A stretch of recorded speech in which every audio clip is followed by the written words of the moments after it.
Dear colleague, it's technical opening. We have the official one, the welcome reception. So we start our first session with lower bounds where the hardware model by Oleg Pichurko, and he'll say it in 12 minutes.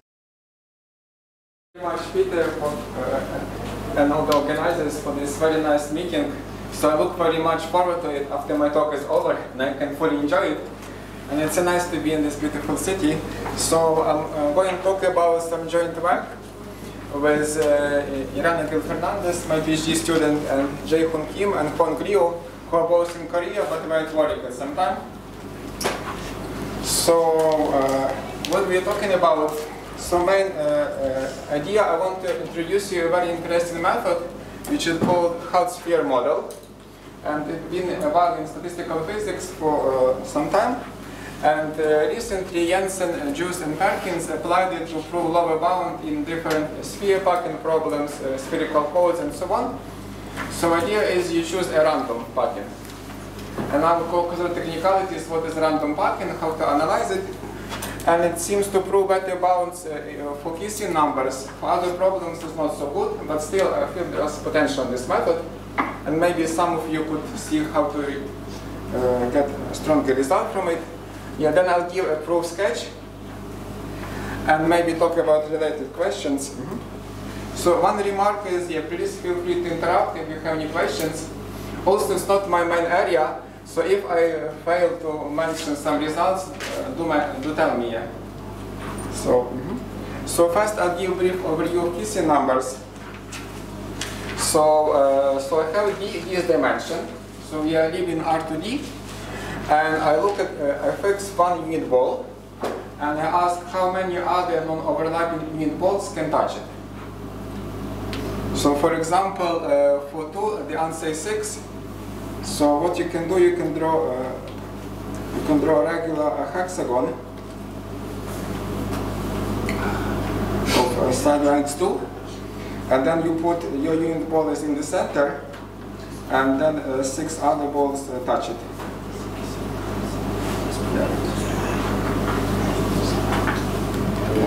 And then in 3 dimension, the answer is 12. And it was subject of this discussion quite well known between David Gregory and Isaac Newton, whether it's 12 or more. But it was resolved in mathematical rigorous way by Schutter van der Waarden. So the answer is 12, and there are some other new proofs since then. Then Oleg Muzin proved that for 4 dimension, the answer is 24.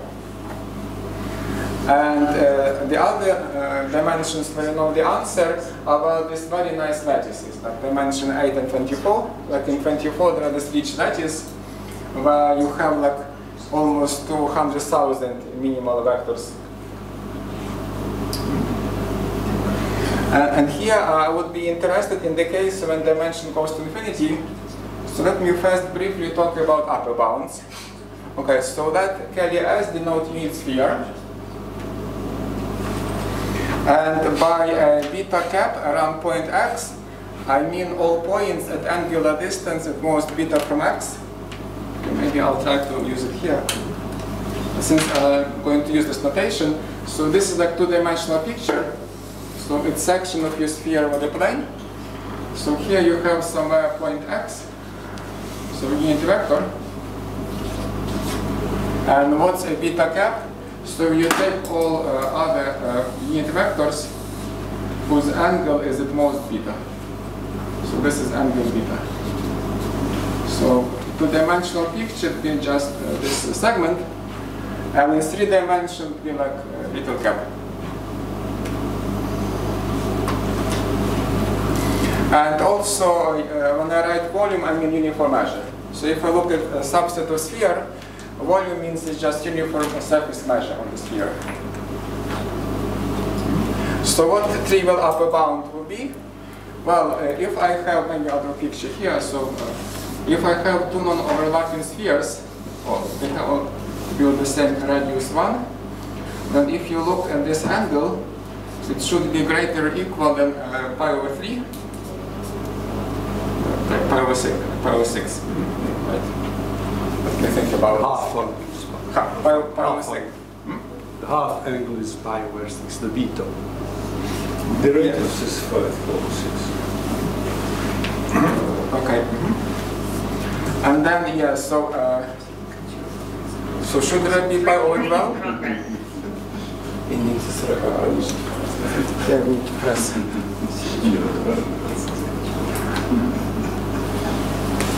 Yeah, when I'm in front of the blackboard, even like in undergraduate classes, I am not able to think like online. So is it, should it be pi over 12 or over 6? I think should be over 6. Is it okay, right? Or 3 then? This is okay. Ah, good, yeah. So basically, idea would be, so you would, okay, so if you have a sphere, then if you draw this cup, then they should be disjoint. So yeah, if you draw a cup of angle pi over 6, yeah, they cannot overlap for each sphere. So in particular, number of caps would be at most total volume divided by volume of one cap. Yeah, and if you do some calculations, you'll get like 2 to the d, roughly. And then Rankin improved it by exponentially, roughly 2 to the d over 2. And then best bound, as far as I know, due to Kabatiansky and Evenstein, were basically improve exponent from 1/2 to 0.04. And as far as I know, these are best upper bounds that we have.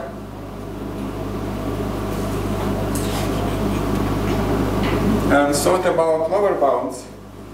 So one trivial one, let's take the maximal arrangement of spheres.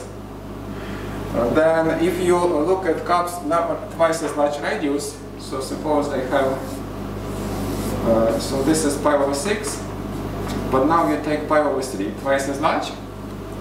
Then basically these new larger cups have to cover whole sphere, because if some point isn't covered, then you can add touching sphere at this point. And so in particular, if you take maximal one, then number of centers of spheres should be at least total volume divided by volume of twice bigger cap. So you'll get this lower bound, and if you do some calculations, you will get roughly 2 over square root 3 to the power d. And since you notice I started to write lower order terms, that's pretty much like what we struggle for at the moment. And then Jensen, Juice, and Perkins, they improved this roughly by factor d. So here you have square root of d, and now they got extra factor of d. And so in our work with Irene, Jehum, and Hong, so basically you're able to improve constant and a bit streamline the analysis. And hopefully, somehow people will be able to get some more out of this method. So roughly speaking, if you compare with what they get, we got extra constant like 3 more. Yeah. So somehow, yeah, my feeling is, yeah, this definitely could be improved. But so far, that's the best that we have. Questions? Yeah. So now I'll try to sketch the proof. So idea is to take. Alexander Monk. The story is very interesting about when like recent levels paper. Can you say something about? You know that? Okay. Yeah, latest paper. Kissing number latest. There's also for latest paper it is different. It is very hard to obtain lower bounds. Okay. So yeah, so I'll get like in Euclidean space for infinitely many d, you can put like log d improvement over this kind of bounds. Yakis was talking about different things. Oh, okay. It's about any backing. Yeah, you just put both mean. I see. But imagine that they are regular.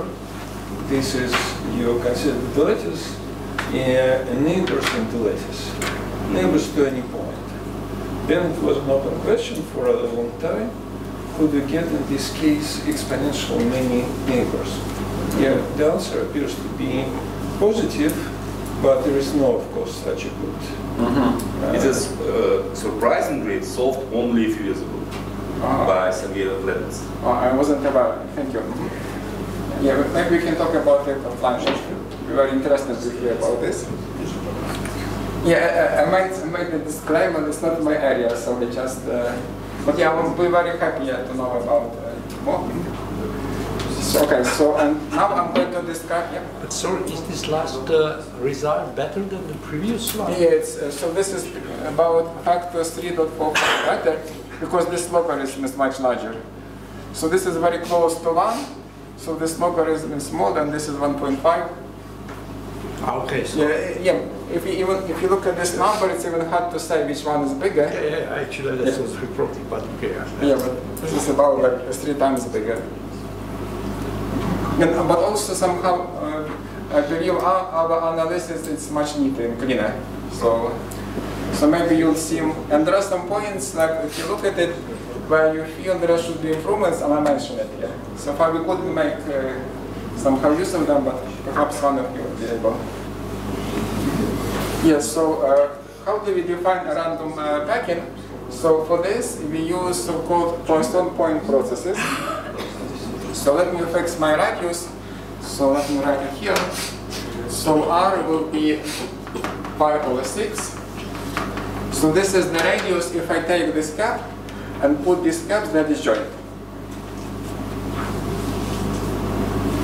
And then in this method you choose some lambda, which statistical physicists call fugacity. Well, so we'll stick with the notation. So, and this is number we can choose. At the end, like, you look at the proof and you choose optimal lambda. So for Kissian number, it will be about 1 over square root to power d. It happens to be the optimal for this result. And then first what we do, we just take plain Poisson process on the sphere of intensity lambda. So S is sphere in d dimensions, and I'll abbreviate it to lambda Poisson. So, for example, you can define it by 2 properties.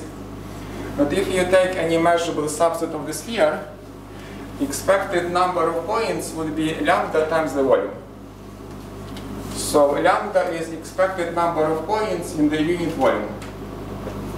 And this and it has remarkable property that in some sense things are as independent as possible. So in particular, if you pick any disjoint sets, then if you look at number of points in each one, then these random variables are independent of each other. So if you have 2 disjoint sets, maybe A1, A2, then in this process, whatever happens in A1 does not affect A2. And actually this gives you a way how to kind of generate this process. So one way you partition your space into sets of diameter going to 0. And if you have some cell of, say, measure epsilon, then you put 1 point with probability lambda times epsilon. And if you take the limit as epsilon goes to 0, this will give you a Poisson process. So there are some theorems to prove that it exists and has these properties. But one way to look about it, like imagine you have like partition of your space into infinitesimally small areas, and which one picks to be a point or not, with very small probability but independent of the others. In particular, if you have volume 1, then expected number of points will be lambda.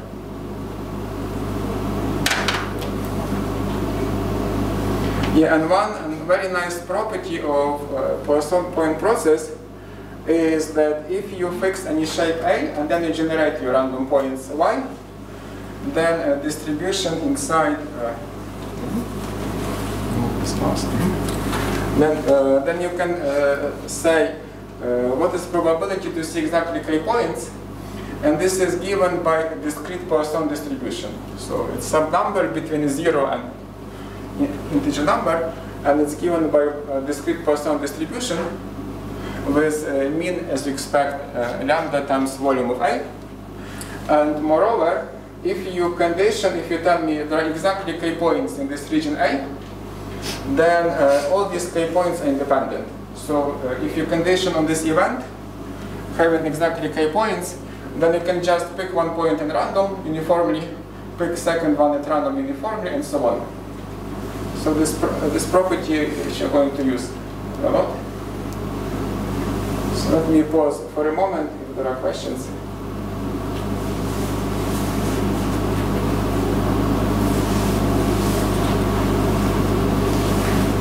And now I can define, so I changed name to hard cap, but people also call it hard sphere. So somehow, my point of view now, we live on the surface of the sphere, and so we pack caps. But if you like, you can imagine you live in one-dimensional larger space, and we just pack usual spheres. Okay, so again, we define a bit of notation. So distance between two vectors would be angular distance, just this angle between them. So for example, cap, I didn't write my notation, so this was C beta at x. So cap C beta it consists exactly of all points whose distance from x is at most beta. And so here is lambda cap model. So I'll abbreviate it to lambda HC. So it's some discrete subset x of the sphere. And so basically, so we take Poisson distribution lambda Poisson. So we have some finite set y, and then we condition on this y being a packing. So the event on which we condition is that if you take any two distinct points from your sampled set y, their distance increases to r. So this is r exactly, it would be. Distance to r would be exactly that if you now draw these unit balls, they don't overlap. So again, so in some sense, we sample points uniformly dependently, whatever it means, yeah, like Poisson distribution, and then we just condition that every two are far apart. So maybe your first question is, well, can we condition this event? But this event has positive because problem would be if this event has probability 0, then you're in trouble. But here is, for example, by this property that probability that say y is empty, we know it's equal by this formula. Okay, it's a tiny probability, but it's positive. So conditioning is well defined. There's no problem with that. So again, we take this intensity lambda Poisson process, and then condition on distance being at least to r, minimum distance.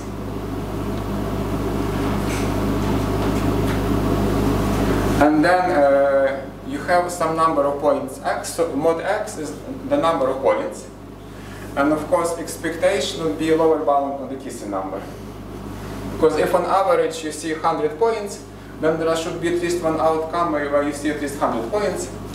So this is the lower bound. And now question is, well, how to analyze this process? It's very nice, yeah, it's a well-defined number. And how to analyze it? So one theorem which you can prove, and maybe later I'll explain why it's true, that if you increase lambda, then this expectation only goes up. So if you take lambda really, really large, then typically you will take the maximum possible packing. But the problem is we don't know how to analyze it at all. And so we choose lambda in such a way that if you take a random ball, it kind of can conflict with not many other balls, typically constant times d dimension. And in this regime, we can analyze it. So somehow we choose lambda in the regime where we can still analyze this process in a meaningful way and through some bounds. Although by some abstract identities, you can argue that the larger lambda you choose, the better you bound. But yeah, we're able to analyze when we choose some specific lambda. So maybe before I move on, other questions? A very naive question. Does it make even sense to ask about higher moments? Are there many uses for the bounds? Oh, that's a good question. Yeah, I guess you can. So basically, the way we analyze this, we would write partition function, which will appear in a few slides from now on. And from partition function, you can also write expression for higher moments. So yeah, we didn't try it, probably can compute second moment. My guess would be, but we didn't check it, that if you compute second moment, I would expect that x would be probably concentrated around this mean, but I don't know. Let's say put point here. Yeah, maybe you prove some anti-concentration result that if I'm wrong and x is not concentrated around mean, then you would know that you see sometimes a value higher than expected value. Maybe some improvement will come from here. So sorry, is your x, is this dy, this? What is your x? So let me just, so this is x. So let me write here. So y, in my notation, y it means unrestricted process, where each kind of little infinitesimal point puts some makes a point with probability lambda epsilon. So this is lambda plus 1 point process. And then x is a y condition on event that every two distances are far apart. Perhaps here, let me write here. I see that. Oh, I understand. It's okay. Yeah, but just for reference, so maybe right here. So y is lambda plus 1 on the whole sphere, and x is y condition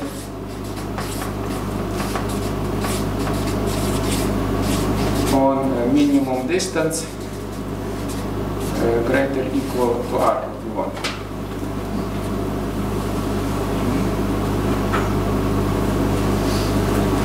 So you have like this probability space where you have y lives, and then you ignore all outcomes where minimum distance is violated, and on the rest you just stretch your measure just, and now this is the distribution of x.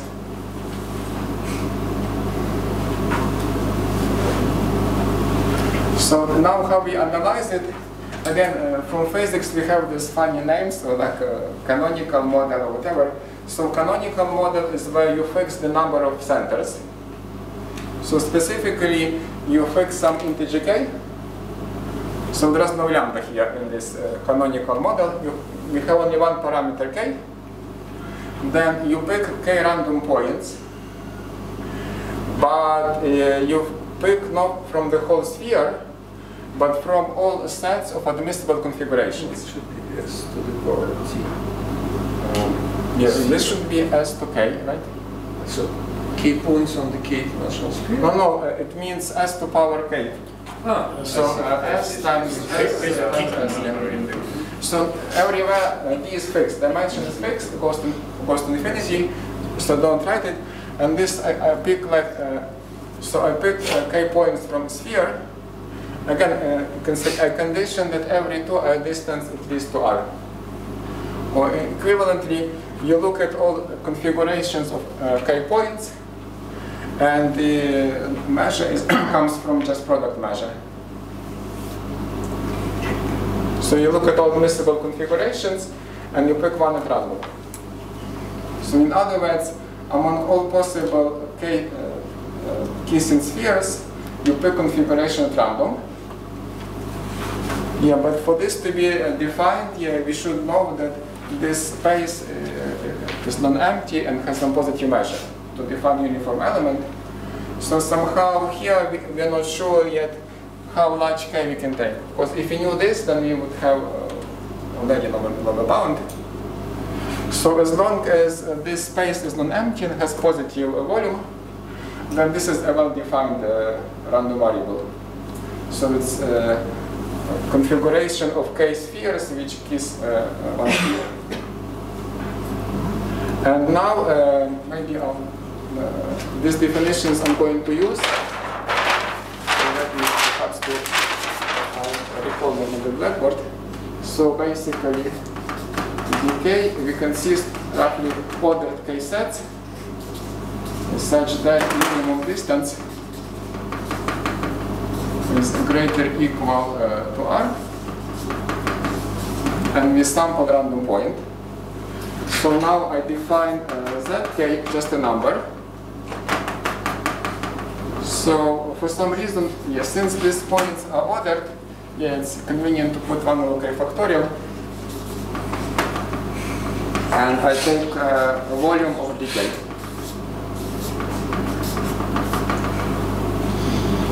And this is Zk. So for every k, a some number. So for example, if k is so large that there is no configuration, then this number becomes 0. And also it makes sense to define z hat 0 to be 1, which makes sense. So I don't pick any points, so right here. So that hat 0 is defined to be 1. So now, for example, suppose I pick k points uniformly from the sphere. So I pick one from the sphere, then independently second one from the whole sphere, third one from the whole sphere, and I ask how likely they give me admissible configuration. And so, okay, so what is the total volume of my sample space? It's just volume of sphere raised to power k. And which outcomes are good for me are exactly outcomes here. So volume of decay divided by volume of the whole space is exactly probability that if I pick k points independently of each other, they happen to give admissible configuration. They give a capped packing. And then just if you use this notation, and then here, okay, I have k products of the sphere, so volume is just product of volumes. And just by definition, instead of volume d to k, I can write this k factorial of z hat of k, just by definition of z hat. So let me maybe write it here. So probability, if I have set y, k points, that is satisfied this property d, it's a packing, then it's equal k factorial, this number is z hat k, divided by volume of the sphere power k.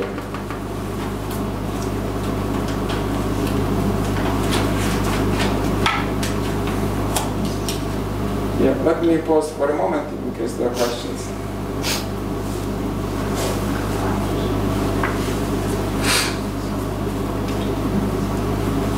So here in this slide there is no lambda, there is only integer k, and then I make some definitions related to k. And if k is large enough, then this kind of becomes 0. It's z hat, and this probability is identically 0. But the point is, I don't know when it happens. And now we are ready to define partition function. So now let's go back to our x. So here I recall this definition. So I take a lambda Poisson point process y. It means in volume 1 I see an average lambda points, and this is as independent as possible. And then I condition then on minimum distance be at least to r, some kind of version of this set. So this is indeed a packing, because I condition on this event, but yeah, now question is how can we analyze it? And again, in physics, they call it a grand canonical model. And so now let's try to see, let's try to analyze it. Suppose we know these numbers z hat of k. How can we write different probabilities in terms of these hat versions? So, for example, what is probability if I look at this unrestricted y? Then minimum distance is large. But no two are close to each other. So let's do it slowly. So I'm asking for probability of this event, that y, it has a size we don't know, some random number, that if I sample this lambda Poisson y, then no 2 points are close to each other. So now I just write it, well, it's size of y is some integer number, between 0, yeah, I have to go on it to finite, but then if it's too large, then this would be 0. So I can write to infinity. So I ask probability that y is equal exactly k. And then now, what do I know? I told you that if I if I have a Poisson process and I told you its size is exactly k, then condition on this, you just pick k independent points. So if I condition on y having exactly k points, then distribution is I pick k uniform points on the sphere. So it's one of the properties. And now for this event, we already know what's the probability that every two are far apart. Yeah, and as I told you, if k is large enough, this would be 0 eventually.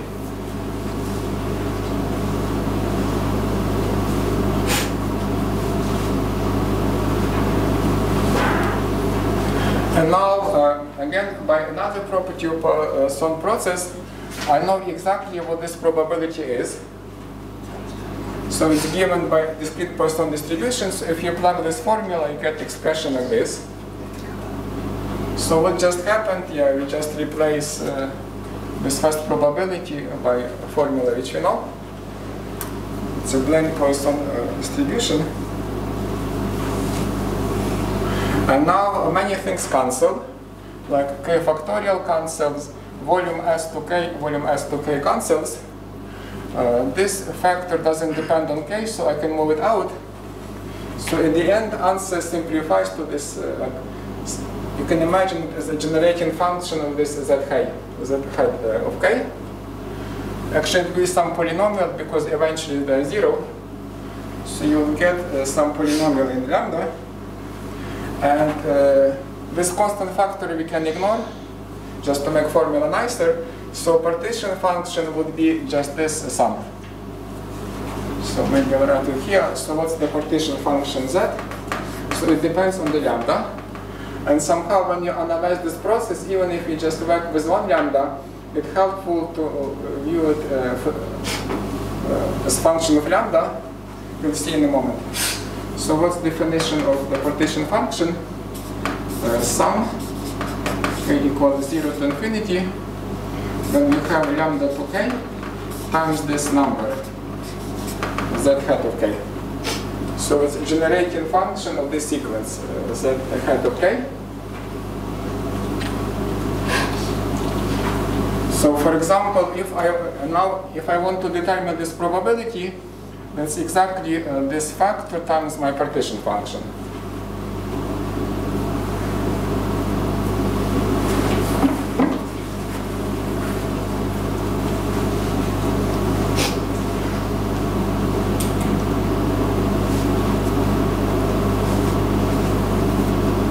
So maybe let's see like how can we use some computation using this function instead of lambda. So for example, let's try to compute expected value of x. And this is what we are interested. So what do we do? Well, we know probability that x is equal k is exactly this number. Let's see why. So we have this process y. Then what we do, we condition on this event, which means that all probabilities increased by factor like 1 over this. And probability of having k points and every two distance at least 2 r apart was initially roughly this. Where it was, yeah, this one, modulo this factor. But everybody is now scaled down by. Yeah, but now I have to divide everything. When I condition, I have to divide by this probability. Yeah, so probability that x is exactly k is this expression. And now how we can compute expectation of x? Well, we just sum over all k, probability x equal k times k. And now if you look at this, well, if you remember, our partition function was this polynomial. So if you put a k in front, then basically you take derivative and multiply by lambda. So to write this expression in terms of function z, you take derivative of z times lambda. In fact, you can also rewrite it as lambda logarithmic derivative of z, if you like. That's how often they do it in physics. So as I told you, so for example, to compute expectation of x, it's not enough to know just value of z, you also need to know derivative of z. So somehow it really helps to use that as a function of lambda, even if we just work with one specific lambda. And for example, if you want to compute a second moment, say you put k squared here, then you would get some second order derivatives, similar type.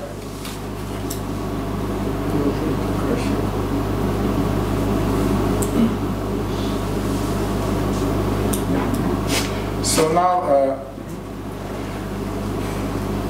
now I can give like high-level structure of the proof. So maybe I'll go back to this slide where I define x and y.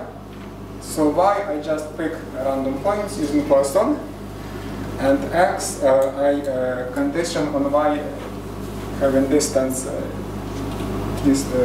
to r. Okay, so I take my x, and then the idea is independently of x, I pick uniform point v. So I have like a two-stage experiment. So on the first stage, I generate x, which is my packing, and I want to analyze how large it is. And then also independently of x, I put uniform vertex v. And now I ask the following. So I look neighborhood of v of radius to r, and I ask how many points of x I see there.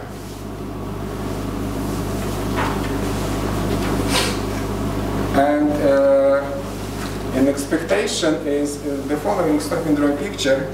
So here is my sphere. I pick random point v, and I draw this cap around v of radius to r.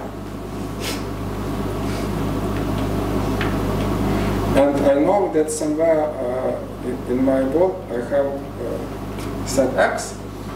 So question is how many points I see inside random cap of radius to r. And basically total volume is s. And this fraction, how much fraction of total volume I see. And by symmetry, it's all regularly covered by caps. So number of points I typically see is proportional to fraction expected of x times fraction of this volume. So for example, if my cap occupies 1% of volume, then I typically, in expectation, I see 1% of points from x for random one. So that's this identity.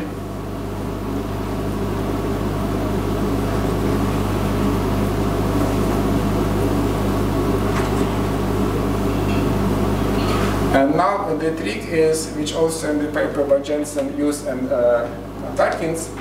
So I tell you the following.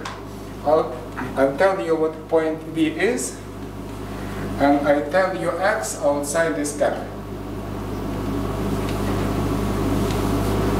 But I don't tell you how x inside the cap looks like. And so maybe here I draw the picture. So here now it's a cap around v. So radius is 2r. I know v, and I know points of x outside of v. So each point of x outside of v forbids some region. So it's another cap of radius 2r. So this is forbidden. Then there cannot be no other points of x. And then similar for every other one. So I have some forbidden part. But then what remains? I'll call it T. So that's uncovered neighborhood of V. So I want to analyze this model locally. So I look at ball of cap of radius to r. I tell you how x outside looks like. Then inside this ball, I know these parts I cannot put a center because they conflict with x. inside T I might put a center. And then a nice property of Poisson, even if you condition on some event, is that what's distribution in, so if I tell you this picture, here I have some random points, perhaps none. And what do we know about them?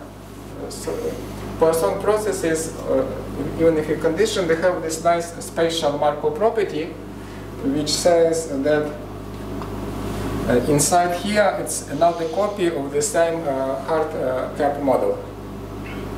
So if I tell you what T is, then what happens inside T is the same process. So you choose Poisson with mean lambda, but inside T, and you condition that every two are far apart.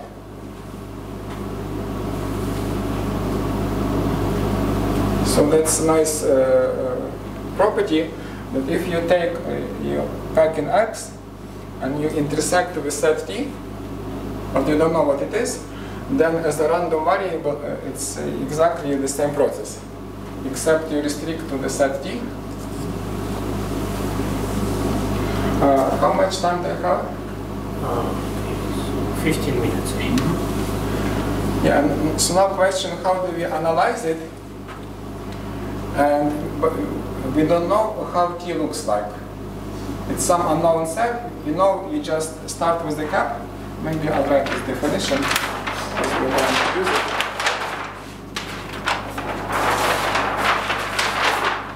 So just to keep structure of the proof, so I have X, which is this lambda hard cap model. I have a uniform V in the sphere. And then what I do, I tell you what V is. I look at cap of radius 2r. Then I tell you what X outside this cap is, but I don't tell you X inside this cap. And then, so given this configuration outside the cap, some parts of this cap are forbidden.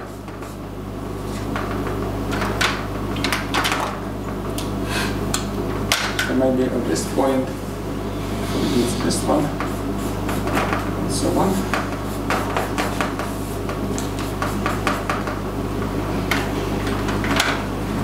And so what is left, I call it T. So it depends on V and on X outside this ball.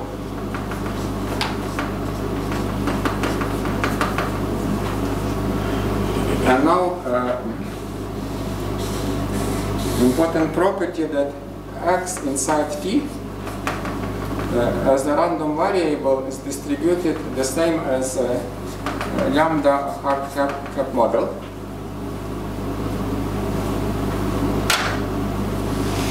But problem is we have no idea what T looks like. Yeah, it could be really tiny, it could be quite large. At least I know nobody of these points excludes V. So like I only look at points outside this cap, so none of them forbids V. So I might have some tiny space around V, or maybe I have larger space available, I don't know. And somehow the idea is we would just analyze, we say, okay, we don't know what T looks like, so we assume worst possible case. And there are like two cases in analysis, whether this volume is large or small. And from here on, we deviate from this paper. So in the paper, they had two cases depending on the partition function, being large or small. And somehow, for me, like volume is more natural, and somehow I believe our analysis is cleaner. So somehow we have this T, we have no idea. And in each case, whether it's really tiny or if it's quite large, we want to show that somehow it contributes a lot to X. So maybe first case when T is like small, really tiny. Then what do we know here is, well, if T is very tiny, then basically even if I take unrestricted process inside T, with high probability I don't put any points at all. So with some large probability, actually I don't see any points at all in this set. Yeah, but then you can say, wait a moment, we're going in the wrong direction. We want to show that x is large, and now here we show that x intersection this set T, or equivalently the same cap, it's small. And here, like what we use, in the Poisson process there is this magic. So first let me define expected free volume. So what is the meaning is, I sample a random packet X, and then I ask what is the volume where I can put extra sphere. So this X, it doesn't have to be maximal. So there could be many places where I can add extra sphere. And so, so I look at volume of points where I can add this extra cap, center of the cap, and I take expectation. So this part you can call free volume, where you can still put an extra cap, and this is expected free volume. I denote P of lambda. And what is the magical about this Poisson process? That somehow this free volume is proportional to expectation of x, which sounds very counterintuitive, so let me try to justify it. So somehow, if you have many spaces, then sort of like x is large. But then there is this factor lambda. Of course, if lambda is huge, then you don't see any space at all. But then basically, since lambda is huge, then this free volume is small, so it's not a contradiction right away. So maybe let's try to justify this relation. So suppose I look at some infinitesimal little square of the cap, call it E. And now I see what it contributes to here and to here. Again, let me expose x outside this set, except inside I don't tell you what x is. So in the first case, if I happen to have some little x and capital X, whose distance is smaller than 2r, then basically, okay, I cannot put a cap here. So my contribution from this volume is 0, expectation of x, but also there is no free volume here. So my contribution to free volume is also 0. Now the other case, suppose none exists. So when I expose x, all these points are far away from my infinitesimal volume. So what is, let's see, what is contribution to both parts? So, well, I can put x, 1 point center here, and this happens with probability lambda times volume E, roughly, by Poisson process. Now, what about left-hand side? Well, I'm not covered. With probability 1 minus, this is really tiny.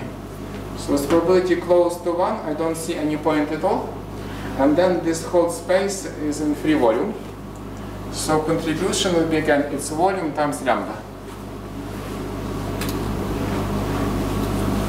So it's a bit counterintuitive, but and then this argument can be made rigorous by writing as both sides as integrals and using the Fubini theorem.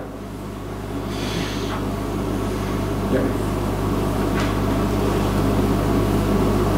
So in some sense, if you have large free volume and lambda is not reasonably large, then expectation of x is large. And here in this case we are happy. So if this volume T is small, then basically it means this, basically typically small, or at least positive fraction of time is small, then free volume is large, and then by this relation expectation of x is large. And we are happy in this case.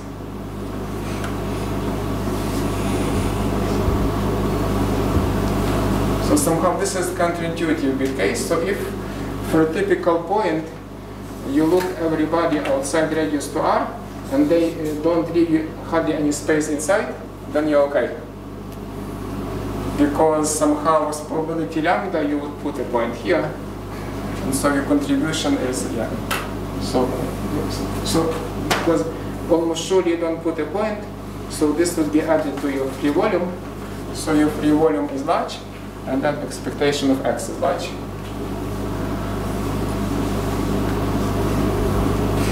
And maybe briefly, so what happens, suppose the set T is large, maybe almost whole ball. And here you use the following experiment. Suppose I pick two random points from T, x and y, and I ask how likely they to interact with each other. So if I take these caps, how likely they create a conflict? Have distance less than 2r. And then if I fix volume T, and you want to this bad probability, then the worst case would be when T is a cap itself. So that's one of this rearrangement inequalities. So for the plane it was proved by Rees, and for the sphere by Bernstein-Taylor.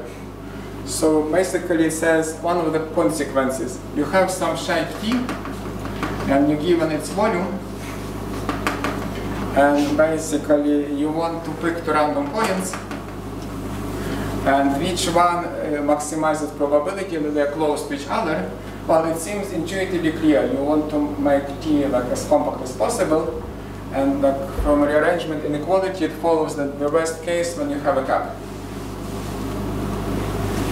And so here, well, I believe we lose in this proof a lot. Somehow we assume the worst case that T is always a cap, but probably typically it's very far from cap. And so far we couldn't make into some numerical improvements this idea. And then here basically you know everything. So if you know volume of T, you can compute this probability, and if you choose lambda carefully, you make sure, so lambda is not too large, that this identity holds. So what it means, so maybe let's see it this way. So what is this number? This is the number of points you would put inside T if you don't have any restrictions. So you just have Poisson process. And P probability that two have a conflict. And we know these points are independent. So basically you see hardly any conflicts at all. So what it means that probability, if you choose this lambda Poisson y, you don't see any conflicts at all. And then it means that this lambda hard cap is the same as Poisson, essentially. So somehow, if T is large, if you pick 2 points, they are very likely to be far away. And if your number of points, choosing lambda, you make sure that expected number is not too large, then you don't see any conflicts at all.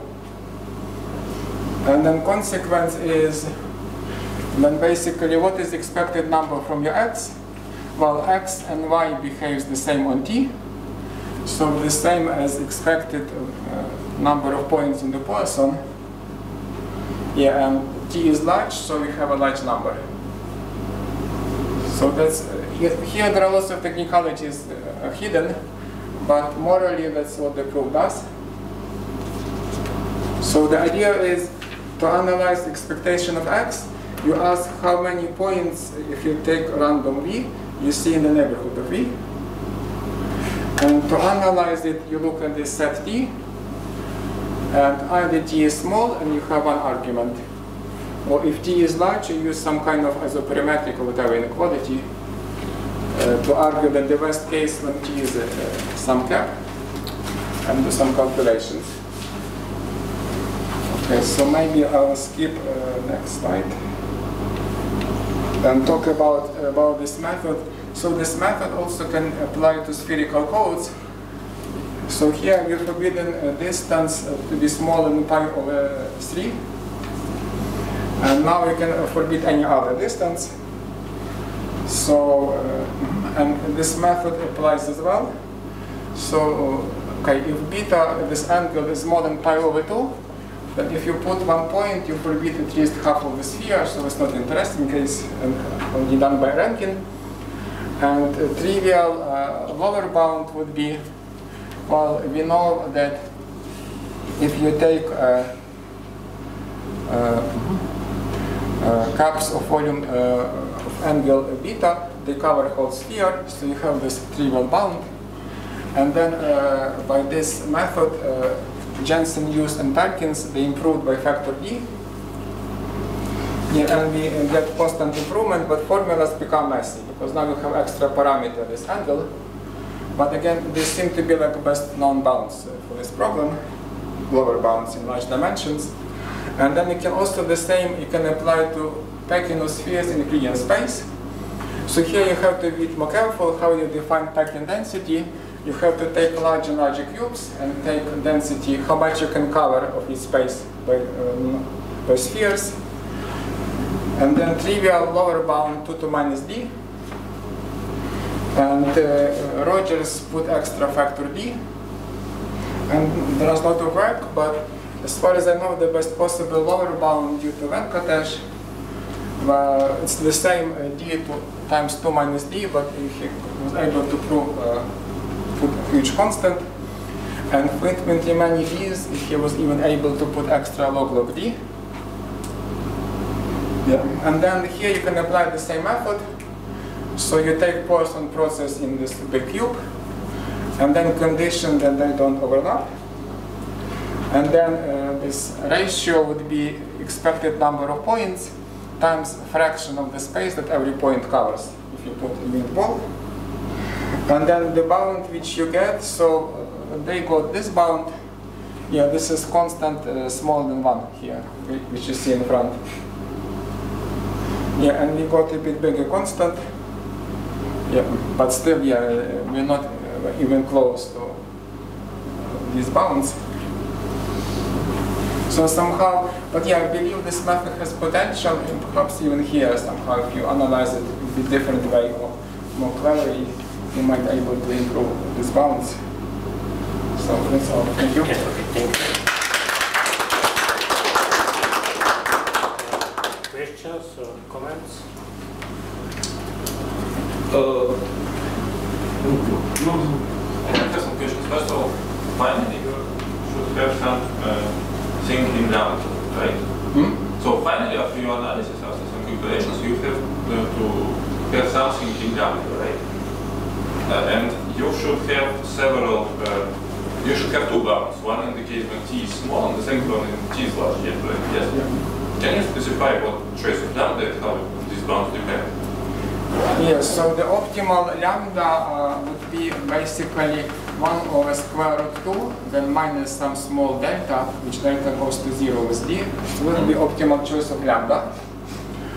And then the bounds would be, so probably I won't be able to tell them right away, but the idea, we want to prove this property that if you have 2 points here, that probability that they do not conflict is close to 1. And there are some, and we know that for this problem, cap is the obvious example. So somehow if t is exactly a cap, then this is the problem.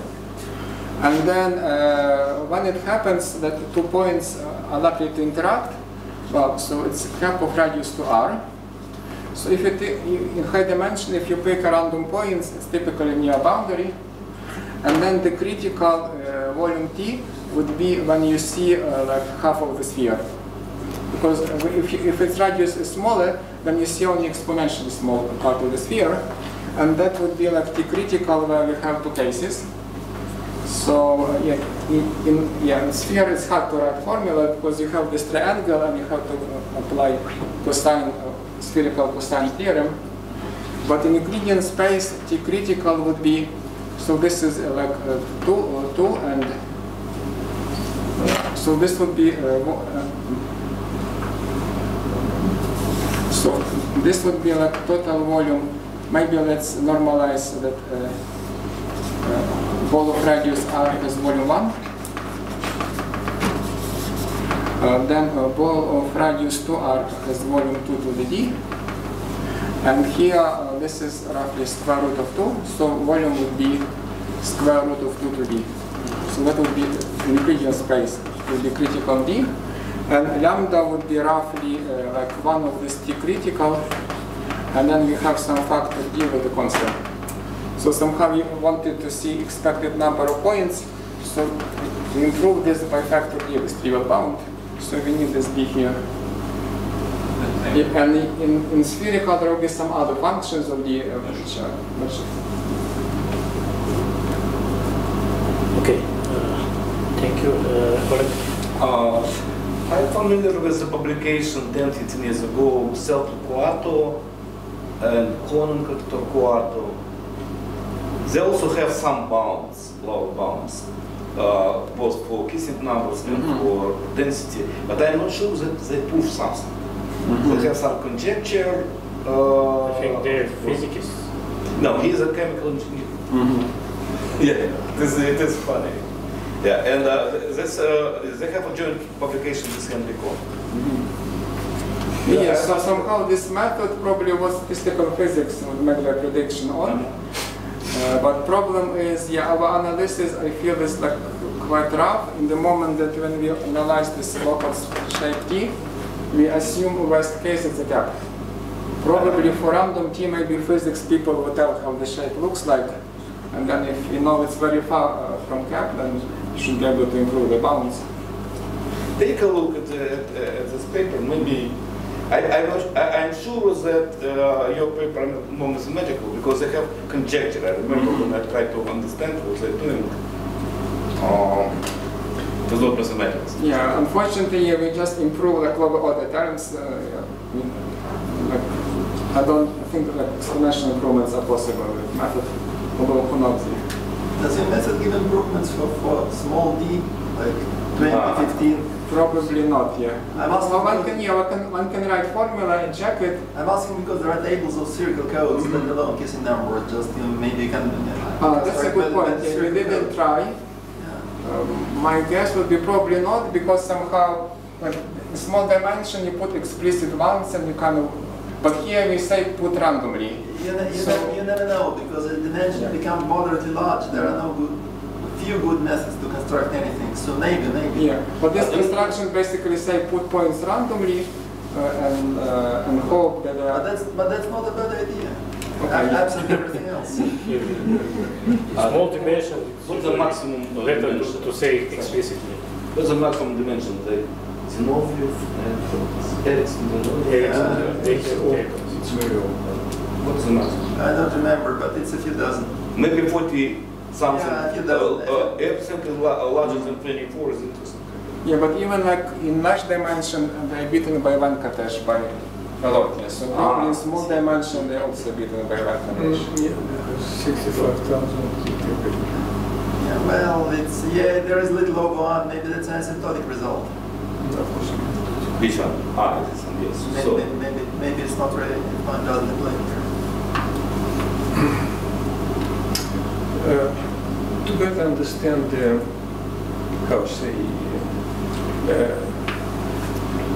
how we generate points. Imagine that we decided to use Poisson point process to generate such a spherical code. In old technique, when we just use the uniform distribution of the sphere, it was clear. We should generate white noise, then normalize it, and we have points on the sphere, and after that we can do whatever we want. What's the difference in this setting? How to generate here? Can you show what? Because there are two ways to have independent events. The one is old one, and then you come up with Poisson process. So first my question: how to generate Poisson point process? If it's the same easy as for old ones for uniform distribution. And second, maybe you can see how it works. Why we get any improvement? Yeah, this is a very good question. I also understood about. So idea is you have some k points, and in any way, like in this model too, somehow you choose some probability where you pick 0 points, you pick 1 point, 2 points, and so on. Of course, there are some where this k max, which is Kissinger number, where you cannot put any more points at all. So this must be 0. But point is, we don't know this number. So in this model, and probably many other models, one way to think about this, somehow you have these numbers, So then with probability Pi, you choose Pk, you choose exactly k points, and then you pick a random arrangement subject between configuration, between packing. Now in this model, what we do, we don't know what these numbers are. So these numbers, if you remember, they were like something like k factorial, this values that had, divided by some volume to power k. So we don't know how to analyze it directly. So if I look at this method, I have no idea what P3 is, P2, and so on. One thing, like from general principles, one can argue that if I increase my lambda, then it shifts weight, shifts weight to the right. So it gives better bounds. But then we cannot analyze it. And so we choose some lambda in some intermediate regime. And then why we can analyze this about if you choose these points to come from Poisson, then basically what is nice property is that if I choose any ball, okay, whatever happens outside, okay, some parts are now forbidden, then by some magic how it was generated, which has to be proved, it's not real theorem, what happens inside this allowed region is another copy of the same process. So somehow, I don't know what exactly this region is, and in our proof, let's assume that adversary picks points outside and then forces us to have a specific region. But then what happens inside this region is another copy of this lambda hardcore model, and this is what allows it to analyze it. So if you are kind of not very ambitious, and basically you choose lambda in such a way that you see roughly omega d points only, then you still can prove some meaningful results. So somehow what makes this method is that if you pick a random point and condition outside, then it's a local analysis. So what happens locally, subject to these constraints, which are given to us by, say, by adversary, this is another copy of this process. And here we could say some things, very basic ones. And there are, basically here there are two arguments. Either this region is really tiny, then we have one type of argument, or this region is very large, and we have a second type of argument. Then I also join to such proposal, as you cannot analyze the case of big lambda, but for numerical values you can just calculate it. Yeah, that would be a good project, yeah. Interesting to see. I think we can continue questions and answers with coffee. And we start in 10:30, okay, despite more registration.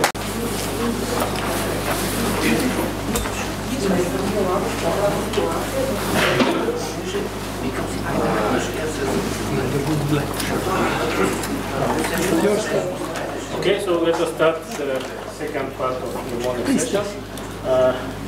We'll have two talks, and the first one, 6-dimensional packing and linear programming by Matilda Kosira from Stockholm University.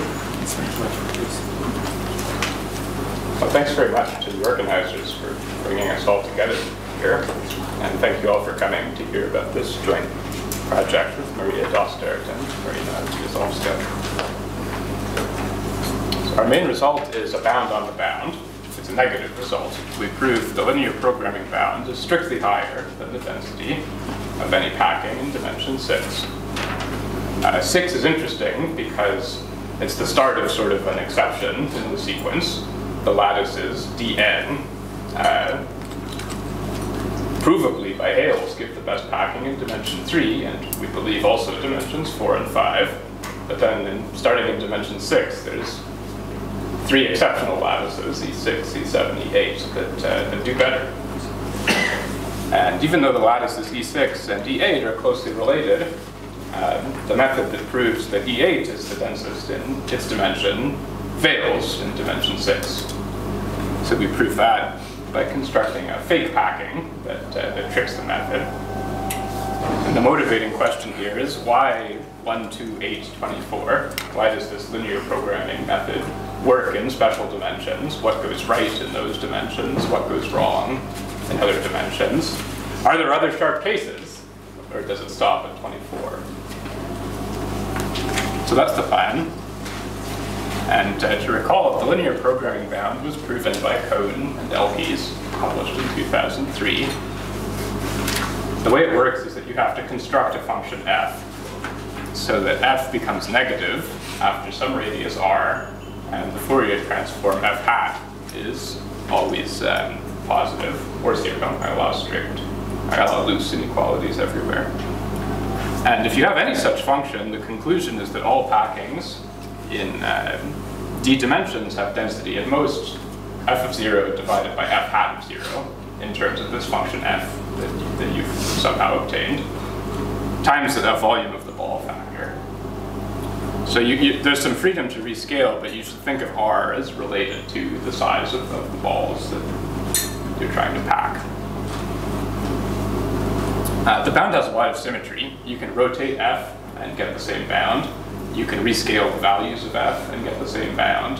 You can also rescale the variable x and get the same bound. So there's no loss in assuming that f is radial in the first place. And you can also fix 2 out of 3 of the parameters by scaling. So you could, for example, say that this whole f ratio is just 1 and you try to minimize r. Or you could make it more linear by fixing r and f hat, and then you just try to minimize f of 0, and that makes it clearly a linear problem. So the most interesting thing about this is that there are sharp cases.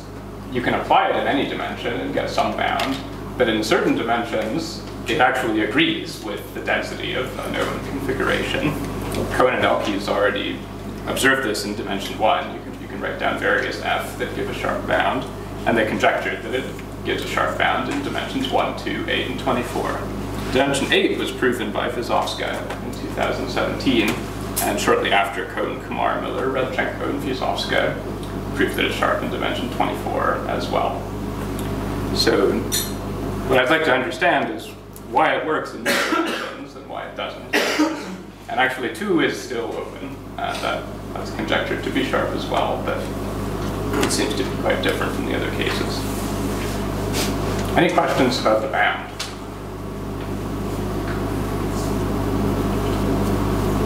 Great. So duality gives you a bound on the bound. So now you have a function f as before, but there's a measure mu, which has a delta Dirac spike at 0, plus some other measure which is supported in the same region where f becomes negative. So after some radius r, f is negative, and the measure has some other piece nu coming online. And yes, this is the same Torquato.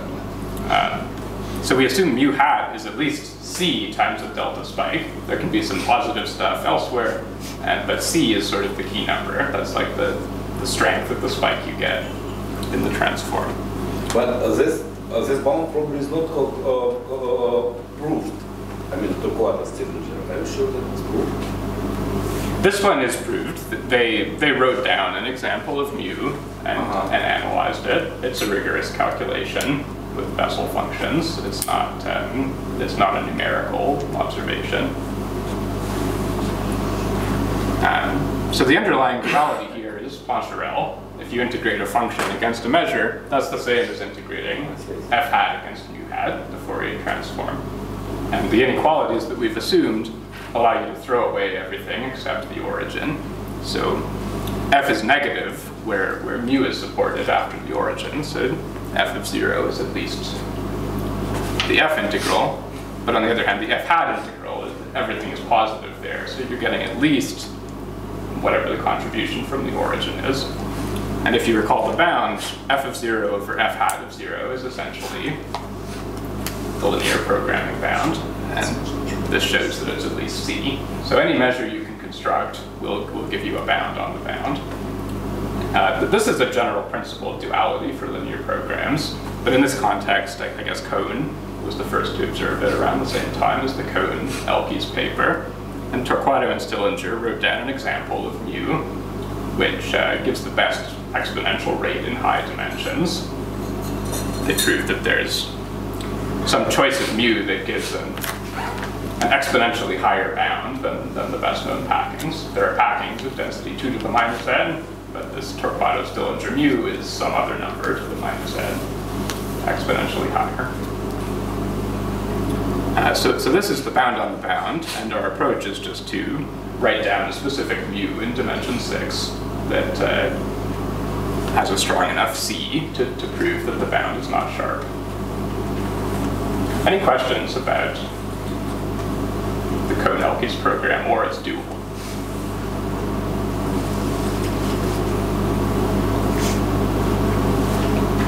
So if you recall the proof, we just threw away everything in the integral except the origin. We said that pairing mu with f is the same as pairing mu hat with f hat, and we assumed the inequalities that would allow you to throw away everything except 0. So for this to be tight, you would need what was thrown away to be exactly 0. So f should vanish where mu is supported, and f hat should vanish where mu hat is supported. So the cartoon is something like this. By symmetry, you can always assume that everything is radial in this setting. Mu will have some delta 0 at the origin and some other spikes where f has zeros. Mu hat will have a spike of a different strength, C, and f hat should vanish where the spikes of mu hat are located. So this is something you could aim for in any dimension, and I'll show you what our choice looks like. So here, we used a Julia package that Delad and Leyenhorst put online recently to compute the best f. Obviously, you can only compute an approximation, but they find a polynomial times a Gaussian that should give a linear programming bound that converges to the best as the degree of the polynomial grows. So we took degree 24, which seemed to be sort of close enough. So in green, you can see that polynomial. I ignore the Gaussian factor because you wouldn't be able to see e to the minus 36 on a plot. So this is f, and this is f hat. In green, mu and mu hat have spikes. It's shown in blue. It's easier to write squared distance on the horizontal axis instead of distance. So the spikes are actually like at square root n on this side.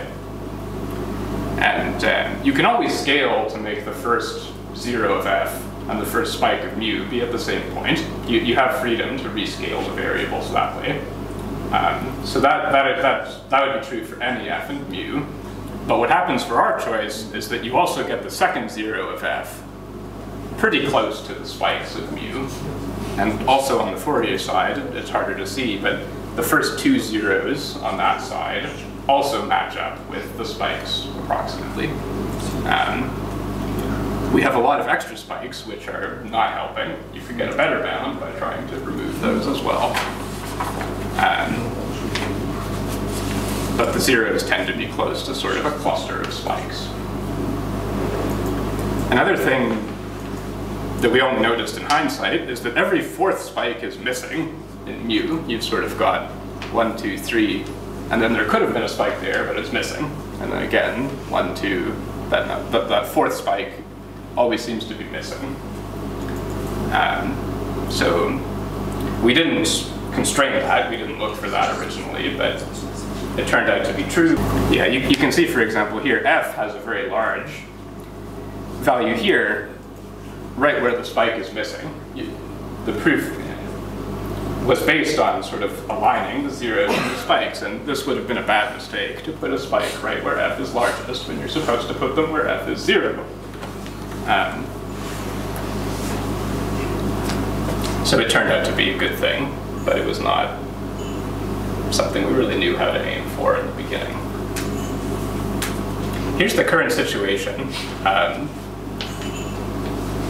Maybe too much to take in at once, but here are all the dimensions up to 16. I've highlighted 3, 4, 5, 6, 12, and 16. Those are the dimensions where we know rigorously the linear programming bound is not sharp.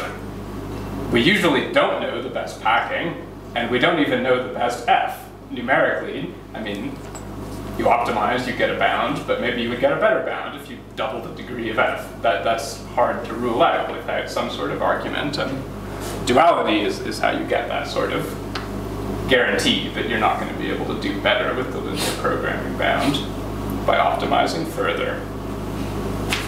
So in a small number of dimensions, someone has found a mu that gives a good enough bound to conclude that the LP bound's not sharp.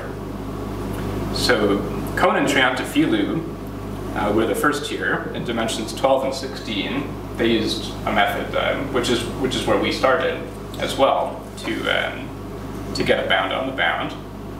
And at the time, all they were able to state was the LP bound is strictly higher than what we think is the best packing, but we don't know whether that's the best or not.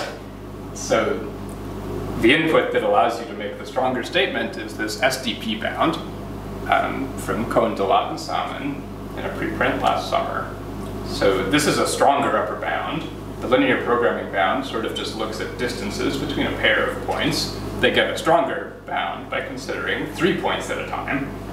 And it has a similar structure. You have to construct auxiliary functions like f, except in this version there are more functions, and it's harder to do, but they were able to do it in dimensions up to 16 numerically. So as a result, you can definitively rule out sharp bound for linear programming. So duality will tell you the linear programming bound is at least such and such, this blue column, whereas the SDP bound will tell you all the packings are down here. So if there's a gap there, you conclude that linear programming is not sharp. So Kohn and Triantafilou developed this in dimensions 12 and 16, but at that time there was no green column yet. So retroactively, their bound is good enough to beat the SDP bound that was proven later. Rupert Lee has another method for doing the duality part of this. So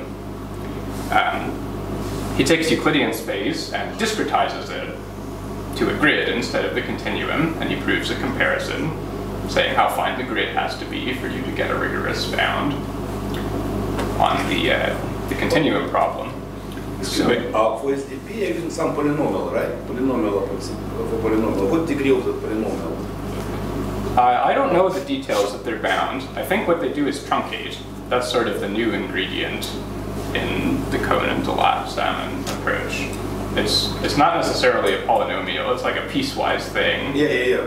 Where they truncate. But okay, everything.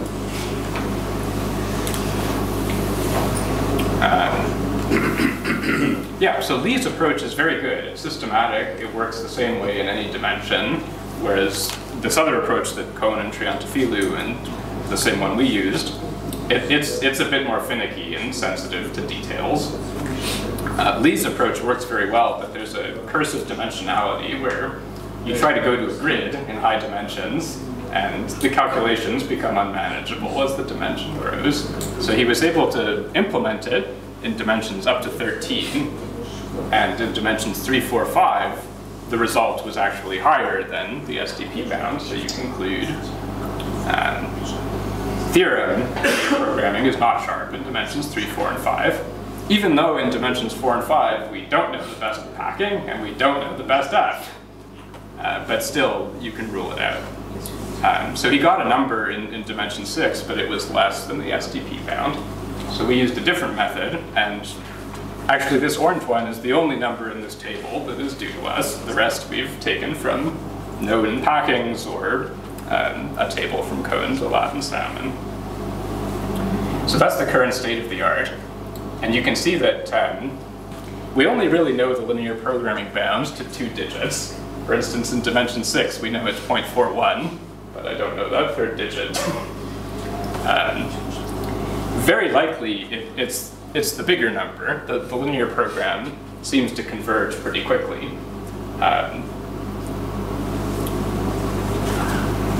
But I don't know any rigorous result like that. So dimension 2 is open. We think the bound is equal to the density of the hexagonal lattice, but that has not been proven.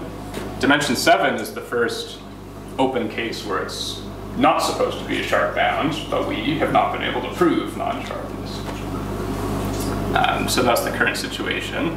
And then there are some higher dimensions where Kohn and Triantafilou were able to use a different argument and show non-sharpness. So to keep an eye on the time, I'll go to the bonus slides. This is sort of, feel free to ask questions at any point. We wrap things up. I'll tell you just a little bit about how we constructed this, this mu with every fourth spike missing. So Kohn and Triantafilou developed this idea. We picked up where they left off. You take spikes evenly spaced on the squared distance axis, so spikes at square root of n, with some weights an, which have to be positive for the inequalities to be valid. And they chose an to be the coefficients of a modular form. I won't tell you what that means, but what it accomplishes is that you have an explicit way to compute the transform, and you have a finite dimensional space in which to do all the calculations and the optimization. So if you're in dimension D, there's always a weight with modular forms, which is d over 2 for dimension D. And if you had a lattice packing, you could write down an example of G, or mu, which would recover the density of that lattice. So you're going to do at least as well as the known packings in various dimensions, and the hope is that by generalizing to other G, you can get an even better result. It turns out to be easiest if D is a multiple of 4, because of the number theory involved. It's simpler if D is a multiple of 4. So that's why they started from H, where the bound is sharp, and they went to the next multiples of 4, and showed that the bound is not sharp in those cases. So we did something similar, but we had to deal with this multiple of 4 issue to do anything in dimension 6. And excuse me, can I ask, do you consider lattice packing or arbitrary packing? Arbitrary packing. Arbitrary? Yeah, you could, for any periodic packing, you could write down similar series. And for like a completely arbitrary packing, you would first have to approximate the periodic. And how you construct for arbitrary packing the modular forms? For arbitrary, you would first approximate by periodic. But for a single lattice, you can just write down sum of Gaussians over the lattice. For a periodic one, you would like average over a finite number of lattice translations. For a really arbitrary thing, you won't get a modular form, but you can get as close as you want to the optimal density using periodic packings with a periodic box the size of the solar system. Thanks for the question. That's an important point. This Kohn-Elkies bound really is for packing, not just lattice packing.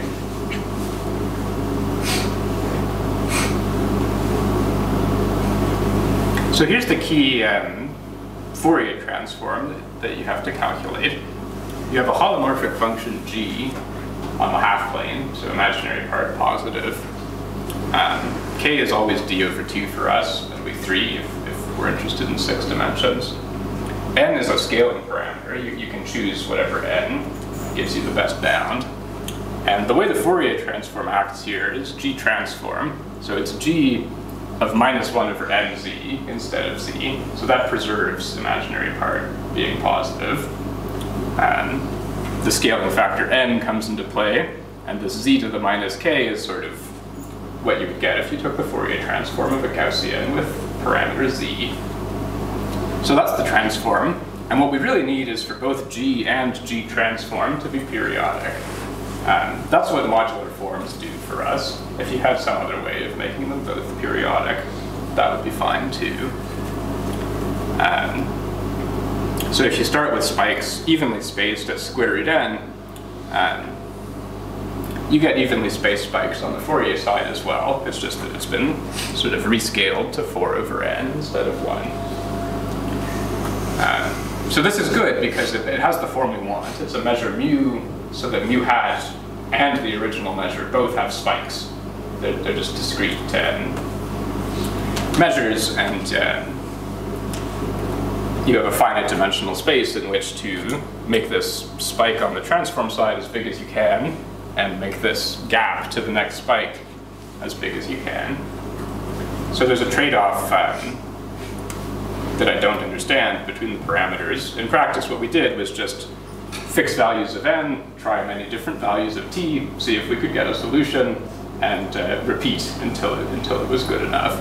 So eventually we used n equal to 48, and got a solution that we were able to verify. So I should wrap it up now.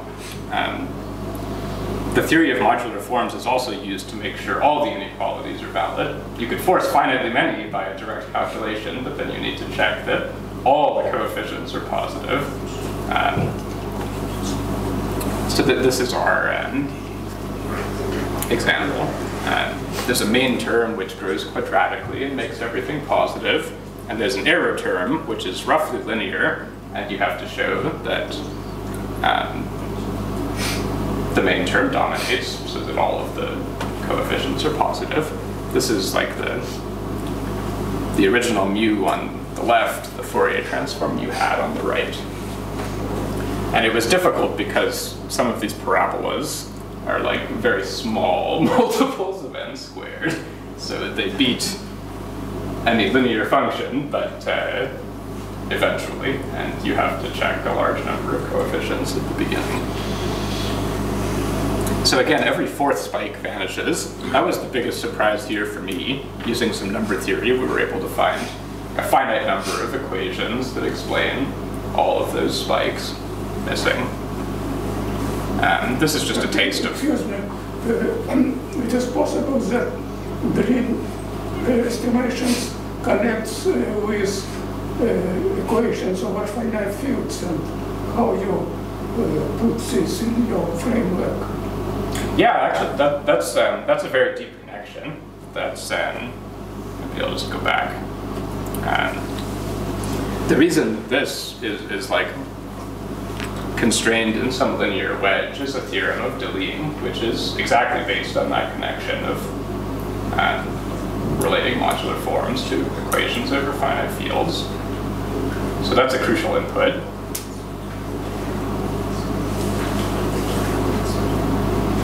Yeah, so here I stop. We had to check the first 5 billion coefficients. I didn't think we could, but eventually we were able to with some tricks. It helps that these parabolas are, in some cases, like really, really small multiples of n, but mostly they're much bigger ones. So out of these 5 billion cases, you don't actually have to check every single one. So that's sort of what we're trying to explain. Why does a method work perfectly in dimension 8, but not other dimensions, even when there's sort of a related lattice from Lie theory? And maybe there's no decisive answer to a question like that, but at least we have a rigorous proof that it doesn't work. Yeah, so it would be a great result to prove that there's only finitely many sharp cases, like a complete classification, 1, 2, 8, 24. Or even better, maybe there is like another one, but that's not likely. So along the way, proving that it actually is sharp for dimension 2 is still open, and estimating the asymptotics in high dimensions, especially for this new cone, the Lat-Salmon bound, that's very challenging. So thanks. Thank you.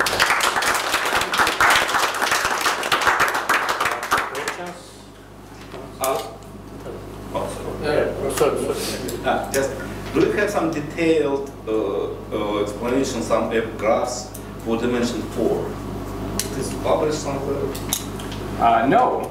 We tried dimension 4. No, I know, but this dual. you have some result. You show the result, like 0.63. Yeah, that's Rupert Lee's method. But do you have graphs? Because you show us graph for dimension 6. I was about dimension 4. How it looks like. No. So yeah, Rupert's method. I'll show you his paper. Okay, Sofia. Why the leading conjecture is that we don't have more sharp cases for higher dimension than 20? There's no really great reason. So the linear programming bound has been calculated approximately for dimensions into the thousands. Yeah, Cohen and collaborators have computed it, I think up to like 4096. I'm not sure they did every dimension, maybe just like certain multiples of 4 or something to reduce the calculation. But they've checked quite a range of dimensions, and it just doesn't seem to be sharp in any other cases. That's the only evidence I'm aware of. Okay, other questions?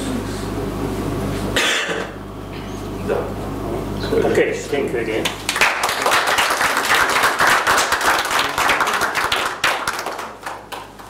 Okay, the next talk, the chromatic number of two-dimensional spheres, will be given by Danila Cherkashin, who is postdoc in our institute. Please. Thank you. So I am going to talk about chromatic numbers, which are also depend on some metrics on spheres. But the main difference is that our arguments are, first of all, we will provide a sharp result, and secondly, it will not like asymptotics, so we have no linear optimization, we have more two-dimensional topology. So the main arguments are topological. And this is a joint talk with my co-author Всеволод Воронов, who works at the GEA University. Okay.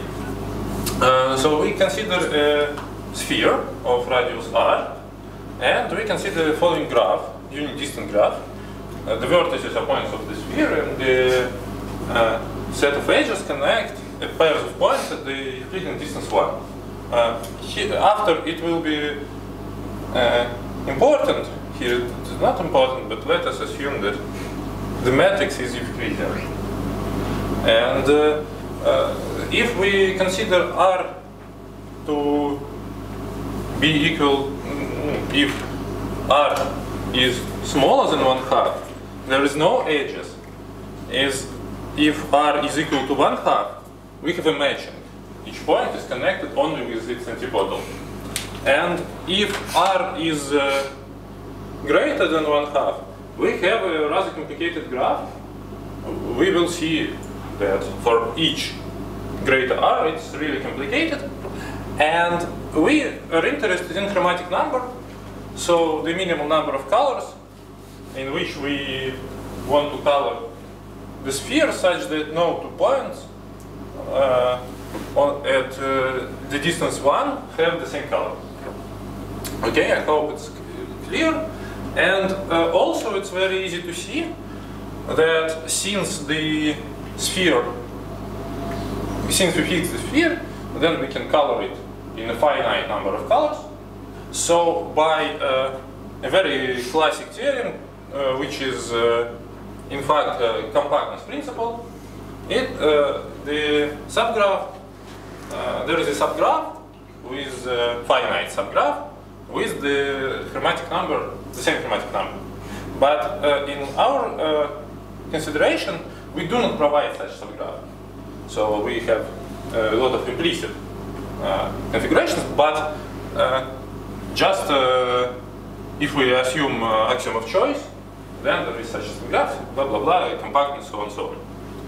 Okay, so let me just also consider first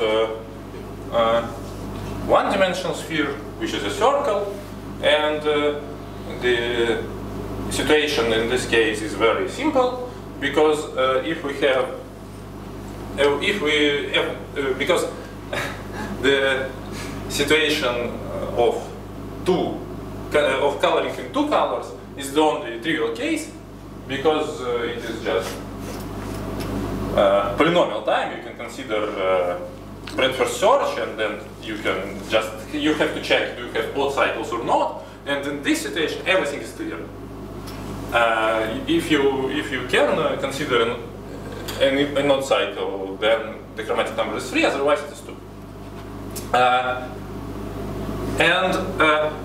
Lowas generalized this result very deeply. Lowas generalized this for every dimension. So he introduced a family of polytopes which are related with Minchelskians. If you know what is it, if you do not know, do not think about it.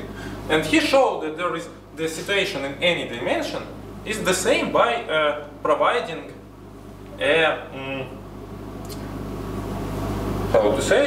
explicit examples of embeddings of such graphs. And thus he showed that, so we are interested in two-dimensional topology, so the spheres are two-dimensional. So in this case, the result of Lowas is that there is a sequence of radiuses such that which has a limit 1/2, and the chromatic number of the corresponding sphere is 4. Why it is 4? Because it is relatively easy to color. So I will show it later that it is relatively easy to color in 4 colors if the radius is quite small. So then surprisingly there are some, so now we are focused on two-dimensional cases, and there are 2 results. So first of all, yes, there is a coloring. It is like tetrahedron coloring. You fix a regular tetrahedron, then you split it, something like Voronoi, and so on. And then there is a result that for large enough spheres, there is a coloring in 7 colors. Okay, so then surprisingly there are only 2 radiuses for which the chromatic number is at least 5, and this is very specific things. And if you know that the problem of determining chromatic number of a plane, now the chromatic number of just Euclidean plane is between 7 and 5. And the point is that this result is very recent, just 5 years or something like this, by Aubrey de Grey. And after that, some people provide a lot of examples of chromatic subgraphs. Everything here is very explicit, and everything here is checking by computer. Of course, now there are some simplifications in which you have something you can check by hands, like 15 pages of case considerations and something like this, but it's very unpleasant, so there is no like proof you really want to read. So everything here is completely explicit and completely computational. But the computation now is like not very hard, like 500 of vertices, etc. And 2 of such graphs can be represented as sphericals. It's very recent result by Всеволод Voronov and his students, Дергачев, Неопрятная. Okay, then suppose that now we consider the main hero of our talk is the sphere of radius close to 1/2, and then you can almost color it in 3 colors, like here, and it is straightforward to check that there is no unit distances, and there is a size of this small cap tends to 0 when r tends to 1/2. And our goal is to show that it's impossible to consider, there is no 3 coloring. So there is almost 3 coloring, but there is no coloring. Okay, so now suppose the contrary, that there is such a coloring, then and also it is very easy to see that we may think that the sphere is small enough. Because the sphere is large enough, you can prove it by considering a finite graph like Moses spin or something like this. It's not interesting. And for us, if sphere is small enough, it turns out that this is the neighborhood in graph theoretic sense of this vertex is a circle of small size. If we consider if r is equal to 1/2 plus epsilon, then the radius of the circle is written here. So this is the points at the distance 1 from this. So the set of points at distance 1 is written here. And then we consider an observation that suppose we can cover not by circle but by the ball, we can cover 3 colors. Then we can expand multichromaticity that we know a lot about something that we can consider. If we consider, say, red point here, this is green point, then this is red point again, because if the coloring is proper, each circle is painted in 2 colors. And we will expand it more and more, so this is just an observation, and it turns out that there is no, at least that there is no regular, just roughly speaking, no regular three coloring. And also there is no chaotic three coloring, which means that, okay, so let us skip it. And now I will explain the proof in more detail. I think I will able to explain the proof in whole details. That so the theorem is that the chromatic number is never equal to 3. So and the proof is the following. So first of all, we need this circle to lie in the opposite hemisphere. So the so we need like some upper bound for radius, and I told you that in the so first of all it was known from 60s, and it was a conjecture by Siemens. So the conjecture is now theorem, and he was able to prove it for a large radius, and the proof is not very hard. Okay, so then the first step, we use Borsuk-Ulam theorem to show that we can cover all 3 colors by a small ball. Second, we show that it turns out that each color is dense on the sphere. And then we consider an embedding of the graph, which is odd cycle, like, okay, this graph, this one. And we show that it is like in general position. So you can, if you can move. Okay, in this picture we can move these vertices in green, and then we can move it in green in a small neighborhood because every color is dense, and then this will be an odd cycle, and we need to show that the condition of implicit theorem holds, so that we have enough freedom to, so it's easy to see that we have a very small number of edges in this graph, so we have a very large degree of freedom to move it in the sphere. Can I ask you, this delta is the same as before, right? This circle? Yes, yes, it's inside, inside this, so here is the neighborhood, and here is the interested ball, and it just for simplicity, you do not think is it closed or not, because it does not matter in this context.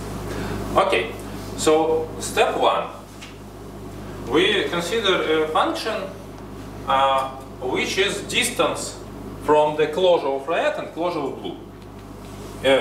Each point is, this function is obviously continuous by triangular inequality. And then by Borsuk-Ulam theorem, which states that if you have a continuous function from sphere to the corresponding space, then there is a point such that function coincides in the opposite points. And we apply this theorem to this function, and obviously this function is related. So there is a relation that we consider only distances to red and blue. Also, we have a distance to green, but sum of three distances is 0, so they are related in some sense. Okay, let us explore it. And it turns out that there are only three cases, two zeros, which means that a point is in the closure of blue and red simultaneously. Then we have two not zeros, and then we have something, one coordinate is 0 and the last is not 0. And let me know that the second and the third are the same, because we can, if we say that consider distance to three colors, we have AB0 and AB0. So we may change blue and green, and then it will be the third case with the same point. So in fact we have only the first case and the third case. Okay, so in the first case we have this point, without loss of generality it's red, and then there is a blue point in which is arbitrarily close, and then consider the intersection of neighborhoods, it should be green, and recall that this point is also close to red and blue, so we cover this. Very simple. The second situation is a little bit more complicated, but it also works. It turns out that after the same consideration, we have that both graph here and graph here are colored only in two colors, and then it is a bipartite graph, and it turns out that it should be fully blue and it should be fully red, and because it's connected bipartite graph. And otherwise, if A is small, we can do the same procedure, so A should be large, and this is the situation. Recall that the second case is the same as this one. And then let me explain that, okay, now suppose that we have a circle in which, okay, so now we have a circle which contain all three colors. Without loss of generality, this is blue, and this is red, so blue-red circle, and there is a green point inside. Okay? Then the main construction is over here. Suppose that we have so this is the point, the current point, this is the situation, and suppose that we have green point and two colored point. Then there is a which are close enough. Then we can consider upper circle and lower circle, and they intersect close to this point. So if we have like point of color 1 and point which is colored in 2 and 3, then it is in fact 3 colored. So it is in the closure of all 3 colors.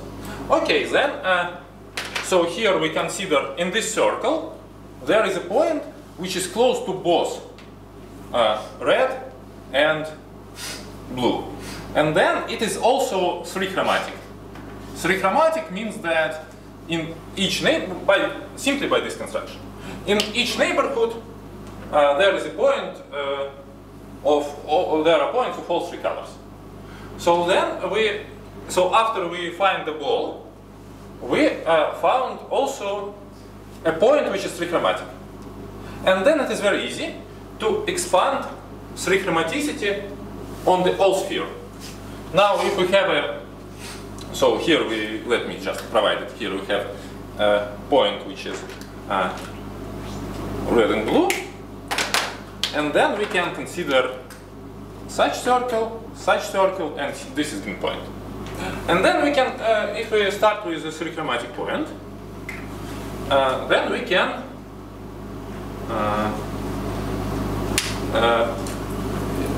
find another 3. Okay, let it be 3 chromatic point. If it is 3 chromatic, then in arbitrary neighborhood you have 2 chromatic point. Okay? And if we consider, and again consider a proper circles here, its 2 chromatic point become 3 chromatic point. And then you can consider two three chromatic points as here. And then it turns out that each point in the circle is also 3 chromatic. Because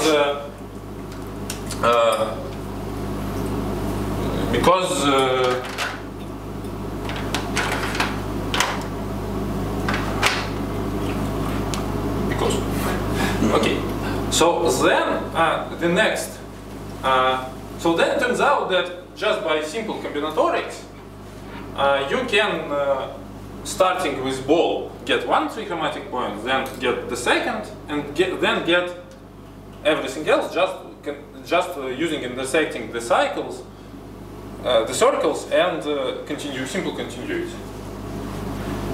So we made the second step. So the first step was Boas theorem. The second step was just a hand expansion of 3 chromaticity.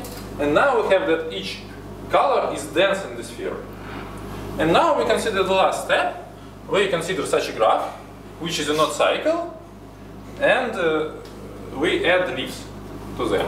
And now we move each leaf to red color and got a contradiction with the situation that odd cycle is colored in green and blue. So the only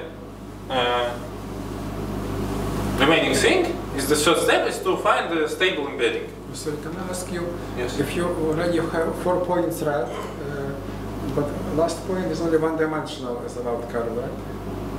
Or is this 2-dimensional? Suppose I fix 4 red points, and you want to... I will explain it very detailed how it goes. So we consider the following embedding. Let me provide a large picture. So it turns out that we have such an embedding, and we have another cycle, which is... so it's almost diameter, and then all the leaves lying here. Then we are able to move each leaf not only in on the sphere, we can move it in Euclidean space. So this is the place when we need, so when the matrix from Euclidean space is more convenient than the initial one. And then we apply just implicit function theorem, which means that we calculate, so these 3 equations, series of equations, completely determine this system. And then we say that yi are 3 vectors which are given, and you can move it arbitrarily in space. And then it turns out that there is a solution, and x is lying in the sphere, it's fixed here. So then there is a solution. And then it turns out that if we fix this embedding in 2 planes, then it's rotational symmetric. So it's very easy to compute the determinant, because after, so it's not written here because it's a matrix, it's not spherical, but it turns out that it is the difference of 2 volumes of like V1 power m minus V2 power m. So because everything is the same after rotation, so it's very like half-a-page computation of determinant. It's completely computable in terms of volumes, and these volumes are not equal. So it's not 0. Then I can apply implicit function theorem and 1. I hope I answered. I need to think about this. Okay, so, later, yeah. Okay. Then let me. So now the proof is finished, and let me. So So if you have some questions, I can answer before I go to open questions. Okay, then open questions. So first of all, it turns out that there is a gap between. So there are two. Okay, so a very. So there is discussion around for colorings. So first of all, we have two examples. One when radius is small. The second one is sporadic example, and there is nothing between. Secondly, we have recently Alon, Bucic, and Serman. They state that for general norm on the plane, the chromatic number is 4, and they do not provide. So, like as far as I understand, the examples are not measurable. So just something not very simple. And of course, sphere is not a plane, but it's more or less flat matrix. But they consider, of course, a metric which is based on the norm. So they consider that not for metric. Sorry, I was wrong. For norm in general position, the chromatic number is 4. But so it's just motivates a question about colorings which are not regular, and it's a very hard question. Okay, the second one, we in fact it may seems that we used some results on like two general results, which are Borsuk-Ulam theorem and the Brisson function, and they work in arbitrary dimension. But the step with such circles and something like this is very specific to dimension. So we cannot generalize it in N, not because we cannot, but because of some problems with degeneracy. Because in the two-dimensional situation, it's impossible to. There is no difference between, almost no difference between small ball and small circle. And in large dimensional, it's possible something to have a very small, to lie in a very small ball and have a very large circumcircle. And in two-dimensional, we can fix it easily. In several dimensions, you cannot fix it at all. And then the smallest number of vertices in the graph is also, so we provide a graph which is in fact has small number of vertices, but we use several very strange positioning. And this argument about ball shows that you have that the minimal graph in Erdős-de Bruyne theorem should have much larger size than us, because you can rotate this coloring, and it should this cap should have one vertex of your finite graph in any rotation. Otherwise, you can color the graph just by this coloring. So it means that our construction is much smaller than the minimal finite, because we use some whole structure of the graph in the first step. Okay, so then there is of course a lot of other questions. In particular, in higher dimensional spheres, you can also use a lot of methods like LP, SDP, etc. And some people use it and have some results.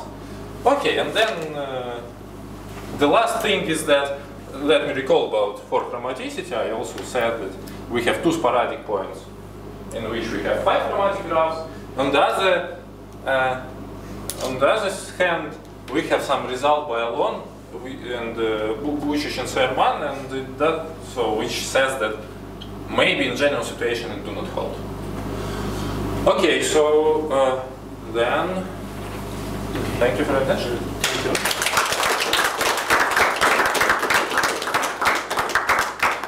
Questions, comments? I have a comment. You know, it is very interesting because you find an extension of Lucerne-Schirrmann theorem.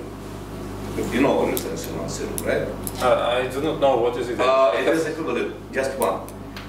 If you have d-dimensional sphere and you consider t plus one covering by closed or open sets, Yes, I know. then there exists one of covers Yes. that contains two untipable points. Yes.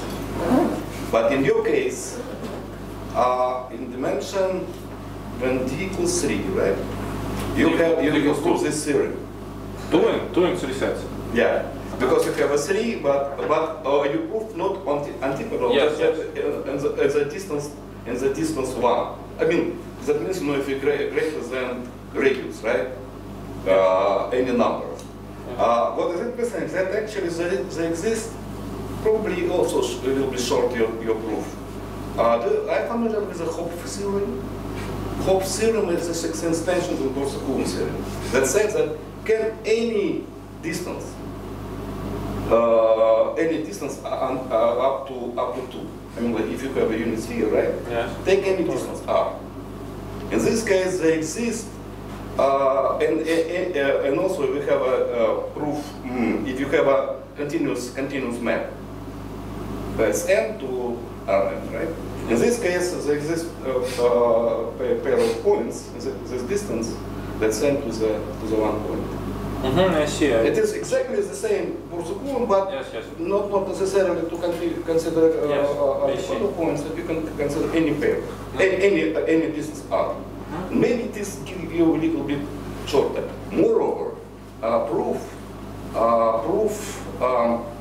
the connection between Lucerne-Schirrmann and Borsuk-Ulam theorem, right? Exactly using the same trick. They consider the two distances, like you consider. Exactly the same. Okay. So it is, if you know the Matushek book? Yes.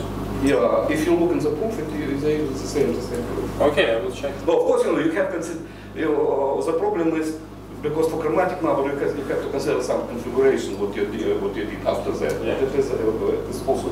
Yes. So maybe using, if you are going to use, and also I never see this extension. I mean, Lucerne-Schirrmann theorem was not for antipodal points, maybe for some NER. So you have, it is interesting. You already have an extension. Yes, and, but it's hard to say. and also sets, in your case, sets can be any, not necessarily It's completely two-dimensional. So what? it is completely two-dimensional. So our Okay, let us forget about this any sets. Let us go say closed set, right? Okay. Can you do something to any dimensions? We have problems with cusps still.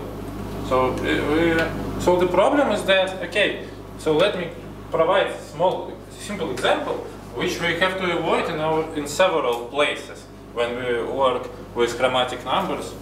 So if you have 3 points, if you want to have a small circle, 3 points, then you have like, okay, 1 color, 2 colors, 3 color, and suppose they are going to line. Then you take the 4th point, and if it have the 1st, the 2nd, or the 3rd color, one of these circles are still small, and it's completely wrong in higher dimensions. It breaks a lot of proofs. Which no, I know, but okay. Anyway, it is an interesting question how to extend, like we have a Borsuk-Ulam and Hopf theorem. Hopf theorem works for any r, right? For any distance, and maybe how question is how to extend Borsuk-Ulam theorem for any like in the Hopf on the distance r. Okay, Maybe it is completely different game because you're using like any configuration, but there can be some constraints. Because of many applications, chromatic numbers like sort of exotic question, but there are many applications of the possible as well as selection. Many areas. So just it is interesting. But okay, anyway, you already have one of them. One of them. Okay. Thank you. Some other questions? You may have answered this somewhere in your talk, and if so, I'm sorry that I missed it. But so for Euclidean space, the chromatic number for the distance one graph is known to just be somewhere between 5 and 7, but the exact value is not known. If the value for that were determined to be 6 or 7, would that give an indication that maybe for very, very large radii for the sphere, you might expect also to get a chromatic number of 6 or 7, or would you only ever expect it to be 5 or 4? It's completely another metric. I mean, so there is no connection, no simple connection. I mean, because when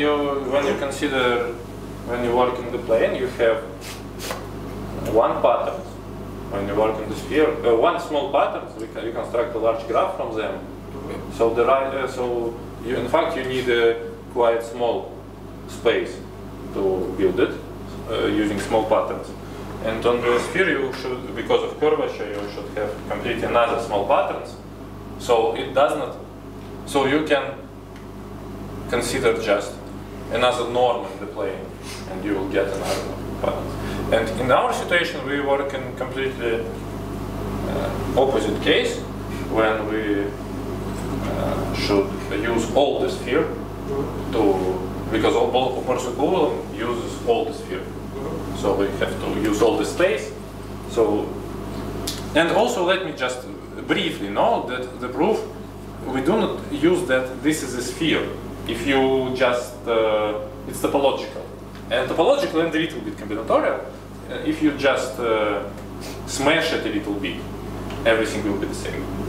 Yeah, you know, it is a good idea because the Hopf theorem works for any manifold, for any remaining manifold. You can embed it. So just probably your result also. No, it doesn't work for any manifold, but you have several conditions which are quite. It should be like sphere, but however, Coulomb theorem works.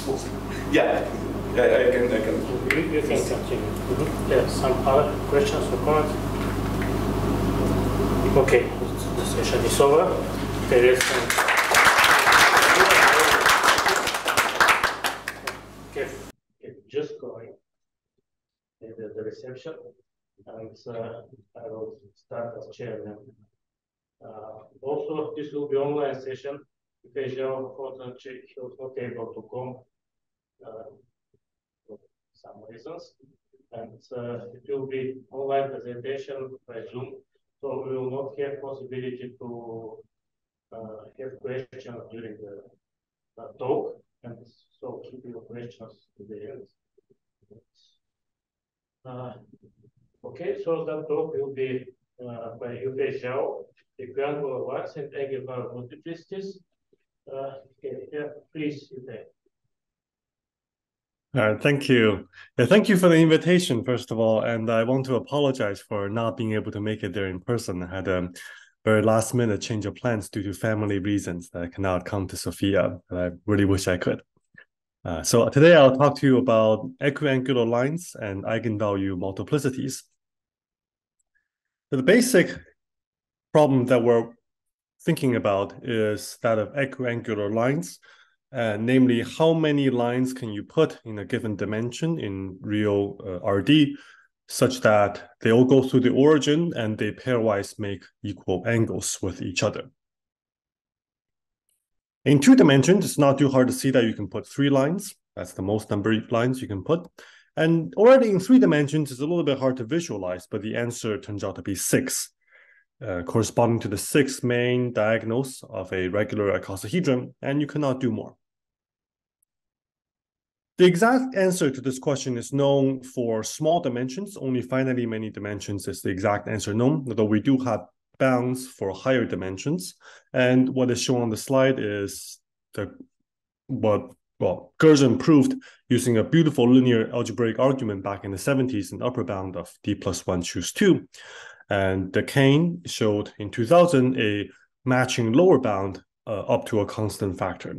And while there have been some small improvements to upper and lower bounds, there still remains a constant factor gap. And that's more or less the state of the art as we know it now.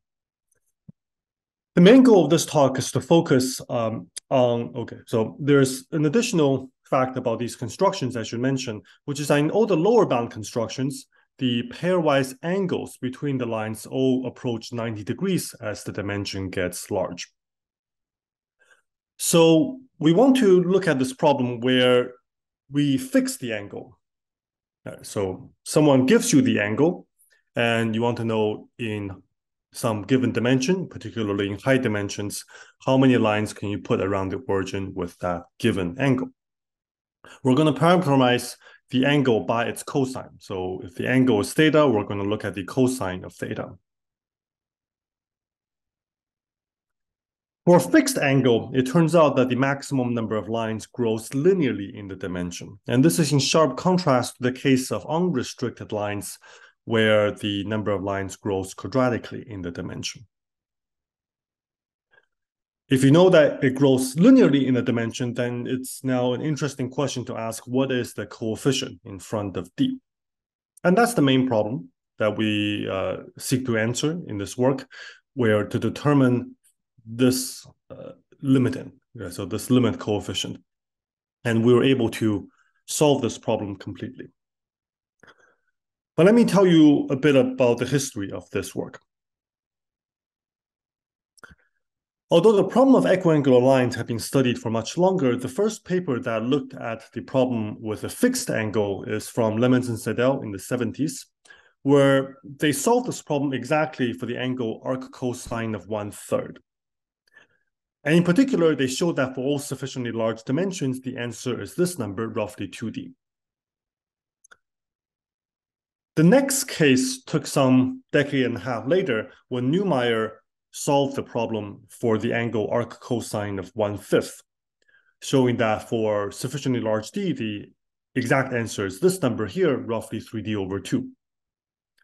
And Neumayer pointed out in his paper that the next interesting case will require substantially stronger techniques, but the next interesting case, he was referring to the angle 1/7, or the arc cosine of 1/7. And he had a good reason to suspect this being an issue. Progress on this problem stalled for some time, and interest was revived in the paper by Buch from 2016, showing that indeed for every fixed angle, the growth rate is at most linear. There's an important work of Bala, Drexler, Kivash, and Sudakov showing that this limiting, okay, so we wish to determine what is the optimal coefficient here, right? What is the correct coefficient for each alpha? And they showed that that coefficient actually is maximized at alpha equals to 1/3. This is somewhat counterintuitive, given that for quadratically many lines with unrestricted angles, alpha go to 0. But actually for fixed angle, this ratio is optimized at alpha equals to 1/3. John and Polyansky, so Sasha Polyansky, who will be speaking later today on a different problem, determined this ratio for all alpha at least some specific value. And they, in fact, solved an interesting problem in spectral graph theory, which clarified what Neumayer meant by his obstacle. And so that's where this line of techniques gets stuck.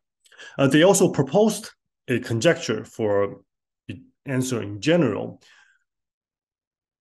And in this work with Zhang, Tidor, Yao, and Zhang, I'll be mostly talking about today, we solved the problem completely and determined the ratio for all fixed alpha. All right, so the goal of this talk is to first tell you about this work, this result here, and then also tell you about some subsequent developments as well as the central ideas in this line of works. So I'm very proud to have this team of students and postdoc at MIT that, they were all here at MIT at that time when we did this work. So Ziling Zhang was a postdoc and now an assistant professor at Arizona State. Jonathan Tidor was my PhD student and now a postdoc at Stanford. That's me. Yuan Yao was an undergrad and now a grad student at MIT. And Shentong Zhang was an undergrad and now a grad student at Stanford. Okay, so here's the answer. For a fixed alpha, we wish to determine the maximum number of lines in RD with pairwise angle arc cosine of alpha. So first, let me tell you what the answer is when alpha is 1 over an odd integer. Right, so there was quite a bit of interest in such cases for reasons I won't get into, but for alpha being 1 over an odd integer, the answer has this form for all sufficiently large d. So k over k minus 1 times d minus 1, rounded down. So exactly, right? So without an error term, as long as d is sufficiently large. What about other angles? Right. So for a fixed alpha, I first need to set a new parameter. So this will, for reasons that will come later, will be useful to define lambda, which is equal to 1 minus alpha over 2 alpha. And we define this quantity called the spectral radius order. So this was actually already introduced in the work of John and Polyansky. K, as a function of lambda, equals to the minimum number of vertices in a graph whose top eigenvalue is exactly lambda. In this work, when I talk about graphs and eigenvalues, I'm always referring to the adjacency matrix. That's the one that is relevant for our work. So let me elaborate on this definition a little bit. Somebody gives you lambda, and first of all, the problem comes with an alpha, and then we do this reparameterization and we get lambda. So if alpha equals to 1/3, then lambda equals to 1. And then you ask, what is the smallest graph? Smallest always in terms of number of vertices. Smallest graph that has top eigenvalue exactly lambda, namely here 1.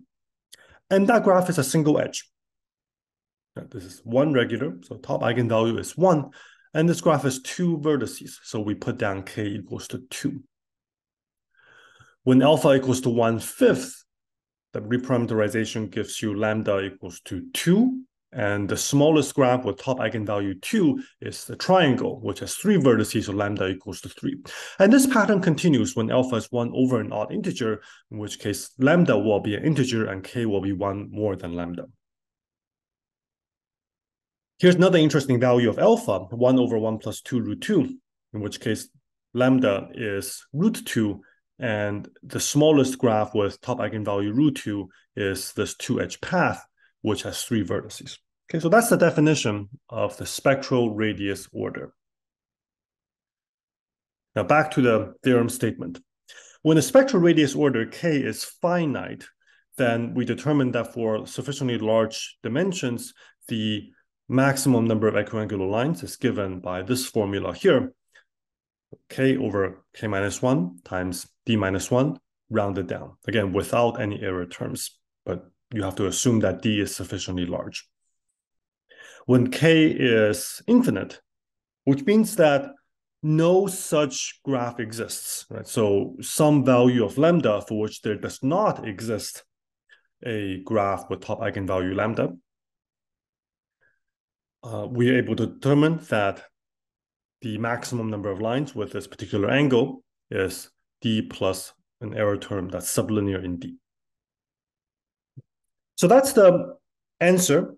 And so there are a few things I want to discuss in the rest of this talk. First is, what are the ideas that go into the proofs? And then also discuss some ways to further this line of work and lots of questions that still remain. And let me mention a couple of those.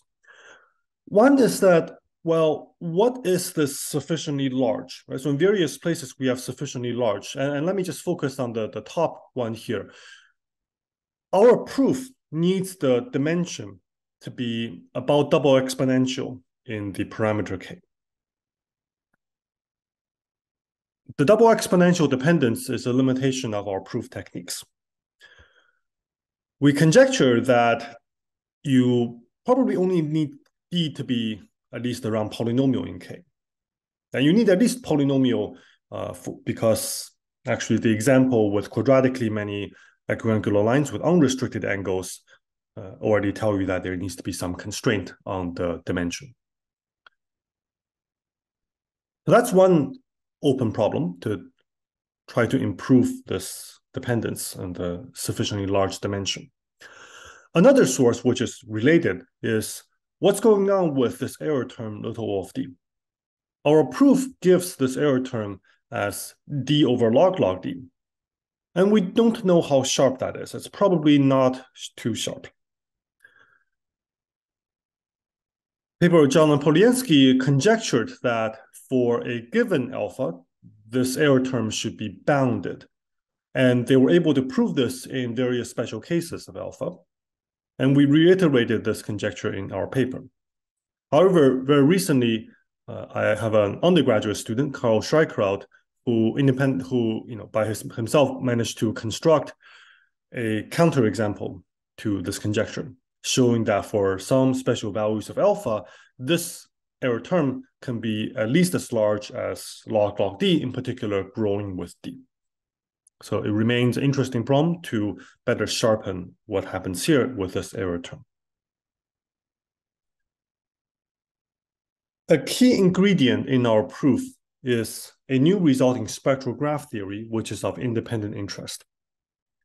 And it concerns second eigenvalue multiplicity. So let me state this result in two ways. First, slightly informally. A connected bounded degree graph has sublinear second eigenvalue multiplicity. Here I'm always referring to that of the adjacency matrix. Right, so more precisely, we show that for a connected n-vertex graph with maximum degree delta, the second largest eigenvalue has multiplicity at most this quantity here. I'm usually viewing delta as fixed, in which case really n over log n is the quantity that one should be focused at. Although the dependence on delta is quite mild, it's only about log delta. Okay. So I want to make lots of comments about this particular result. But first, let me say that there are really two parts to this work. One is reducing this problem of equiangular lines to a problem of spectral graph theory. These two topics, although they seem like they're about completely different subjects, they're intimately related to each other. And that's what I will first tell you, the relationship between these two problems.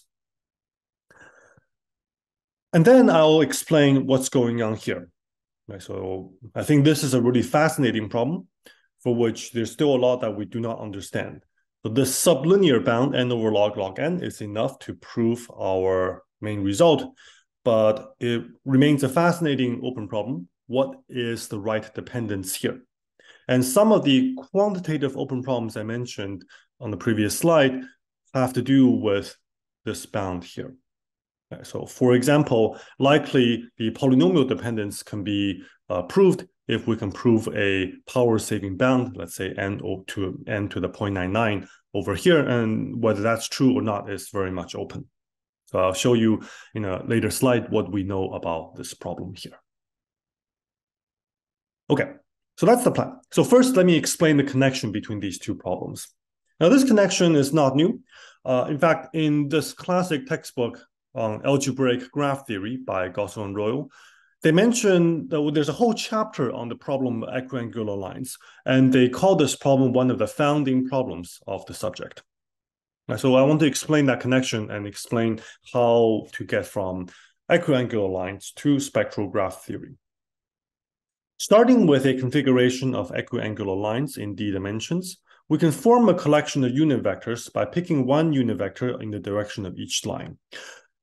Already here, there's a choice to be made whether to pick one vector or its negation, but let's make that choice arbitrarily for now and come back to it later on. After you pick this choice of vectors, because the original set of lines is equiangular, there are only two possible inner products between every pair of vectors, namely plus alpha or minus alpha. And that's a combinatorial data that we can record in a graph. And we'll do so by forming a graph where we put an edge if the angle between the two corresponding vectors is obtuse, namely that their inner product is minus alpha, And there's no edge if the angle is acute. So between 2 and 3, the angle is acute. So the inner product is plus alpha, so we don't put an edge. So this graph here records all the combinatorial data related to the signs of the inner products between these collection of vectors. And given a list of vectors, V1 through Vn, in d dimensions, we can form its grand matrix. It is positive semi-definite because it's a grand matrix of pairwise inner products, and it has rank at most d because we started in d dimensions. So that's the grand matrix. And you see that this grand matrix has ones along the diagonal and plus minus ones off diagonal. And that plus minus one information is encoded in this graph. So I can rewrite this grand matrix in terms of the adjacency matrix of the graph. And that is what happens if you do that. So I have some multiple of the identity matrix for the diagonal. I have something that's a fact, that's a multiple of the adjacency matrix. And J here is the all ones matrix. But also, if you give me the grand matrix, I can do a Cholesky decomposition to recover the collection of unit vectors up to isometry. So all the data about the original geometric configuration is encoded in the adjacency matrix along with the value alpha. So in a way, you can stop thinking about equiangular lines and just think about this graph. And what is the problem that we wish to understand about this graph? Well, the original problem of determining the maximum number of equiangular lines in a given dimension and angle is the same as given alpha and d, what is the graph with a maximum number of vertices n, we wish to optimize n, such that this matrix corresponds to the grand matrix, but now defined in terms of the graph. This matrix here is positive semi-definite and rank at most d. Okay. So this problem here is equivalent to the original problem of maximizing the number of equiangular lines, because this condition here is equivalent by what we just discussed to the existence of a desired configuration of equiangular lines. Okay, so that's the problem that we're working with here. So let me further illustrate this statement by giving you a way to prove a lower bound on this n. Suppose you want to show, okay, so we do know from earlier work that for alpha equals to 1/5, the answer is this quantity for large d. And let me explain how you would show the easy direction, the lower bound. So for example, to show that in dimension 9, you can have at least 12 lines with pairwise angle arc cosine of 1/5. Well, instead of showing you the coordinates of the vectors, which can actually be quite cumbersome, it's much easier for me to just show you this graph G. It turns out this graph G satisfies this condition here. And the reason is that if I write out this matrix, it can be checked that this matrix has this form with ones on the diagonal and plus minus one off diagonal, but specifically of this block form. And it's not too hard to check that this matrix here, when alpha equals to 1/5, has rank 9 and is also a positive semi-definite. And that then shows you that this is a grand matrix of a desired configuration of vectors. Yeah. So that is an illustration of this connection and using it to show a lower bound, the easier direction. Notice that the G here is a disjoint union of small graphs, and that will be important because that will be the case in general, at least for large dimensions.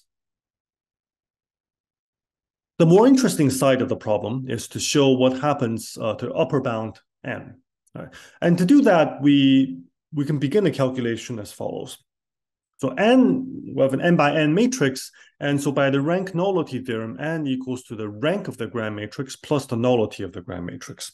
The rank is at most d, and we're working d dimensions. The rank is at most d. And the nullity, well, let me just write out this expression here. Here, J is an O1's matrix. I can pull it out by losing an extra +1.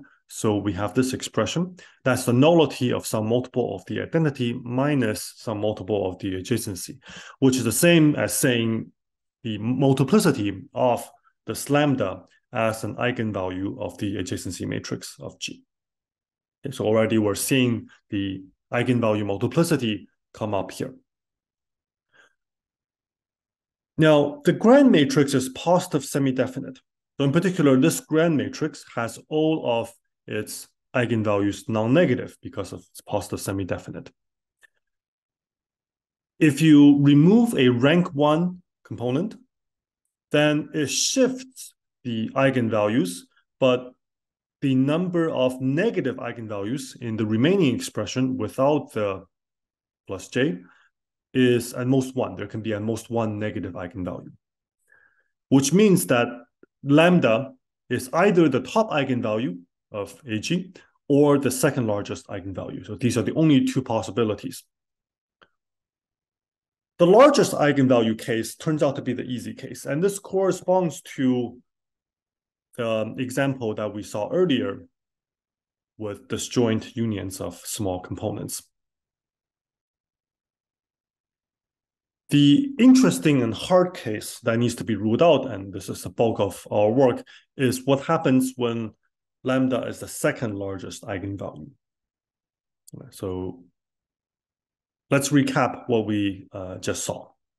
Starting with a configuration of equiangular lines with n lines, and we need to form a collection of unit vectors by choosing one vector arbitrarily in one of the two directions of each line. And this then gets us the combinatorial information for the signs between these vectors that allows us to form this graph with n vertices. And by rank nullity, we found that n is at most this quantity here, where the key term is this multiplicity. The optimal configuration, as it turns out, is, well, for large dimensions, it turns out to be a disjoint union of copies of a fixed small graph. Which graph? Well, the graph that has top eigenvalue exactly lambda. So this was came in the definition of the spectral radius order of lambda.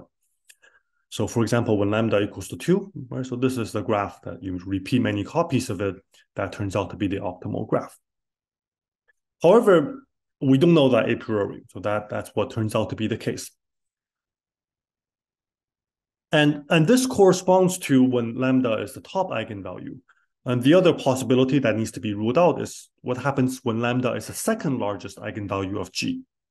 And that's the main focus. We can assume by some arguments that I'm omitting here that G is connected from now on. So that's not too hard to get rid of the case of disconnected G. And we want to show that this a second eigenvalue multiplicity is small. Okay, so that's the remainder of the challenge. Now, there are a few things here. One is that we do really need large D, because for smaller values of D, the optimal choice may not be a disjoint configuration of fixed small graphs. In fact, much of the study of equiangular lines, at least classically, is about strongly regular graphs or other highly symmetric graph structures where there is a high second eigenvalue multiplicity. And that's what happens in smaller dimensions. But it turns out for large dimensions, what happens is this degeneracy, right? So of taking a small graph and repeating it many times. Okay, so what about second eigenvalue multiplicity? Well, here's a basic question. So must all connected graphs have small second eigenvalue multiplicity? If that's the case, then we would pretty much be done. And it turns out that's not necessarily the case. So even a very basic example, taking a clique, has top eigenvalue once and all the remaining eigenvalues equal to -1. Certainly very high multiplicity. However, not all graphs can arise from an equiangular lines configuration. In the initial transformation from equiangular lines to graphs, we had to pick one of the two vectors, v or -v, for each line. And let's revisit that choice. If you had picked minus v instead of v, this changes the graph by an operation that's known as switching, where we switch all the edges and non-edges around a particular vertex corresponding to that vector. So perhaps by making a judicious choice of all the vectors in the beginning, we can standardize our graph to something with nicer properties. And that is indeed the case. So an important step towards the solution of this problem, as first shown in some form in this Bala, Drexler, Kivas-Sudakov paper, is that one can, for a fixed angle, one can switch the graph so that it has bounded degree. So this statement, I mean, actually in this form was first shown in our paper, but uses key ideas from this earlier paper from Bala et al. The arguments initially used Ramsey's theorem, and as a result gave somewhat poor bounds on delta in terms of alpha, with exponential dependence coming from Ramsey's theorem. A subsequent work by Bala showed that it can be proved without using Ramsey's theorem. In fact, he managed to obtain essentially a tight bound on delta as a function of alpha. And it's a polynomial dependence. With that in mind, we can focus on bounded degree graphs, and that's where our result comes in. A connected n-vertex graph with bounded maximum degree has second eigenvalue multiplicity sublinear in the number of vertices. Right. And that result combined with everything I said earlier then completes the proof of the equiangular lines with a fixed angle theorem. Okay, so what remains to discuss is what's going on here. Okay, so I won't actually talk about this step here due to lack of time, but it's also quite interesting. But I'll discuss what happens to this eigenvalue multiplicity result, which I think is an interesting problem on its own right. And the study of spectral graph theory is very rich, and much of the study is focused on eigenvalue gap. What is the gap between the top and the second largest eigenvalue? And because that gap is really important for many things, as it corresponds to expansion, to mixing, and lots of very important fundamental properties. On the other hand, eigenvalue multiplicity, second eigenvalue multiplicity in particular, has really not been studied much since our work, before our work. And what this work shows is it's also a really important and a really interesting problem. And I hope that there will be more development in this direction. So let me elaborate somewhat on this theorem here.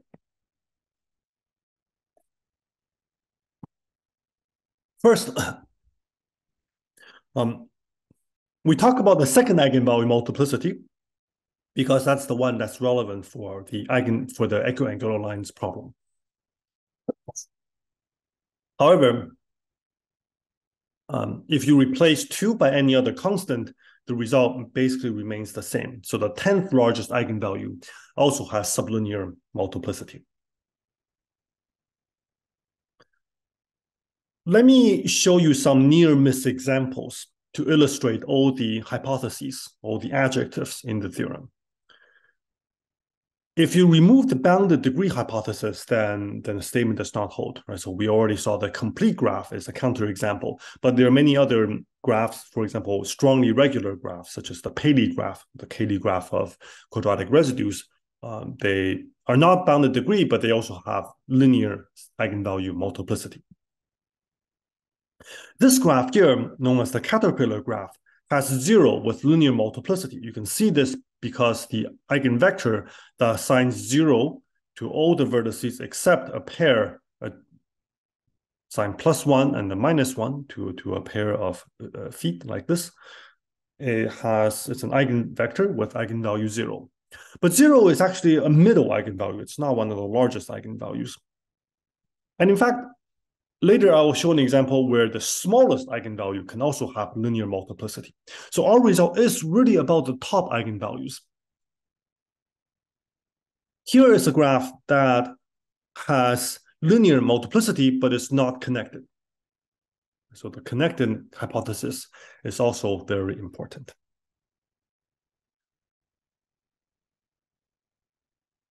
Okay.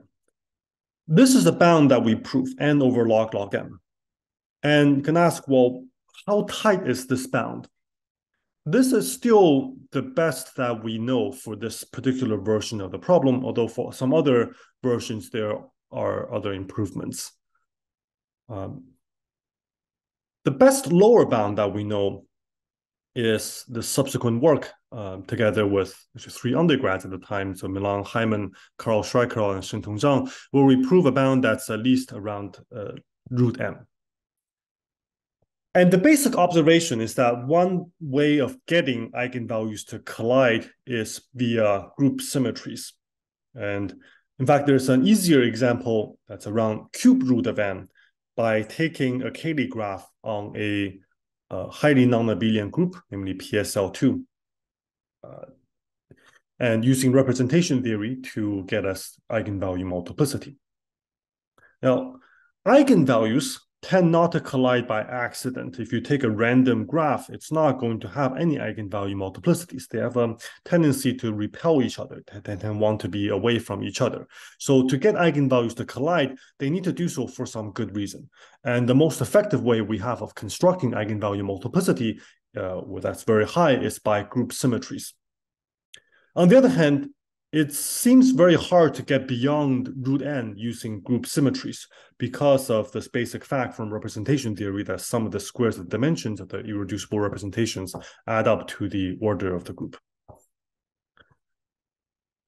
So here is the construction of the graph. I don't want to get too much into the details of it, but the construction itself is very short. Essentially, you take a Cayley graph on some group, an affine group of affine transformations of a field, and you modify some edges into long paths. Right? So that's the construction. And it's an open problem whether we can prove an upper bound of the form n to the 0.99. Okay, so I'm very interested in this problem because I think it's really interesting problem on its own right in spectral graph theory, but also that it will lead to quantitative improvements in our equiangular lines theorem. There's plenty of other things you can say about this result here. And in fact, there were some prior and subsequent work that let me just very quickly flash through. If you assume that the graph is an expander, then we can improve the bound a little bit to polylog n. If the graph is a non-expanding Cayley graph, so then there's some really interesting work actually building on prior important work in Riemannian geometry, Koding, Minkowski, Gromov, and Kleiner. Building on that, so Liam and Karachev showed that if the graph is non-expanding, then in fact you can only get bounded eigenvalue multiplicity. But in particular, if you start with an abelian group, then you cannot get a good example. So subsequent to our work, McKinsey, Rasmussen, and Srivastava showed that for regular graphs, we can improve the bound from log n to polylog n. And their work actually introduced some really fun results in concerning typical random walks. So the best lower bounds, I said earlier, it was around root n. And for Cayley graphs, we can get around n to the 2/5. Yeah. Now, one point of this slide is that for the purpose of equiangular lines, what we really care about is the statement. So for connected bounded degree graphs. But because this problem is, I think, so interesting, you can ask about it for other more restricted class of graphs, such as Cayley graphs or regular graphs or expanders or non-expanders. And I think all of them are interesting to investigate further. But for equiangular lines, it's the screen problem that is what matters. Okay, so let me explain some of the key ideas used in the proof of the second eigenvalue multiplicity result, because I think there are some interesting ideas here that I hope to find additional applications for. So we wish to prove that for a connected G with bounded degree, that the second eigenvalue multiplicity is sublinear in n, in the number of vertices. So there will be some parameters R and S, and let's not worry too much about them. So lambda is the second eigenvalue. Starting with G, we're going to remove a small net. So think epsilon net. So remove a bunch of vertices so that their R balls cover the whole graph. A radius S ball in H. Well, in G, a radius S ball will have spectral radius at most lambda, with a few exceptions, with only a bounded number of exceptions.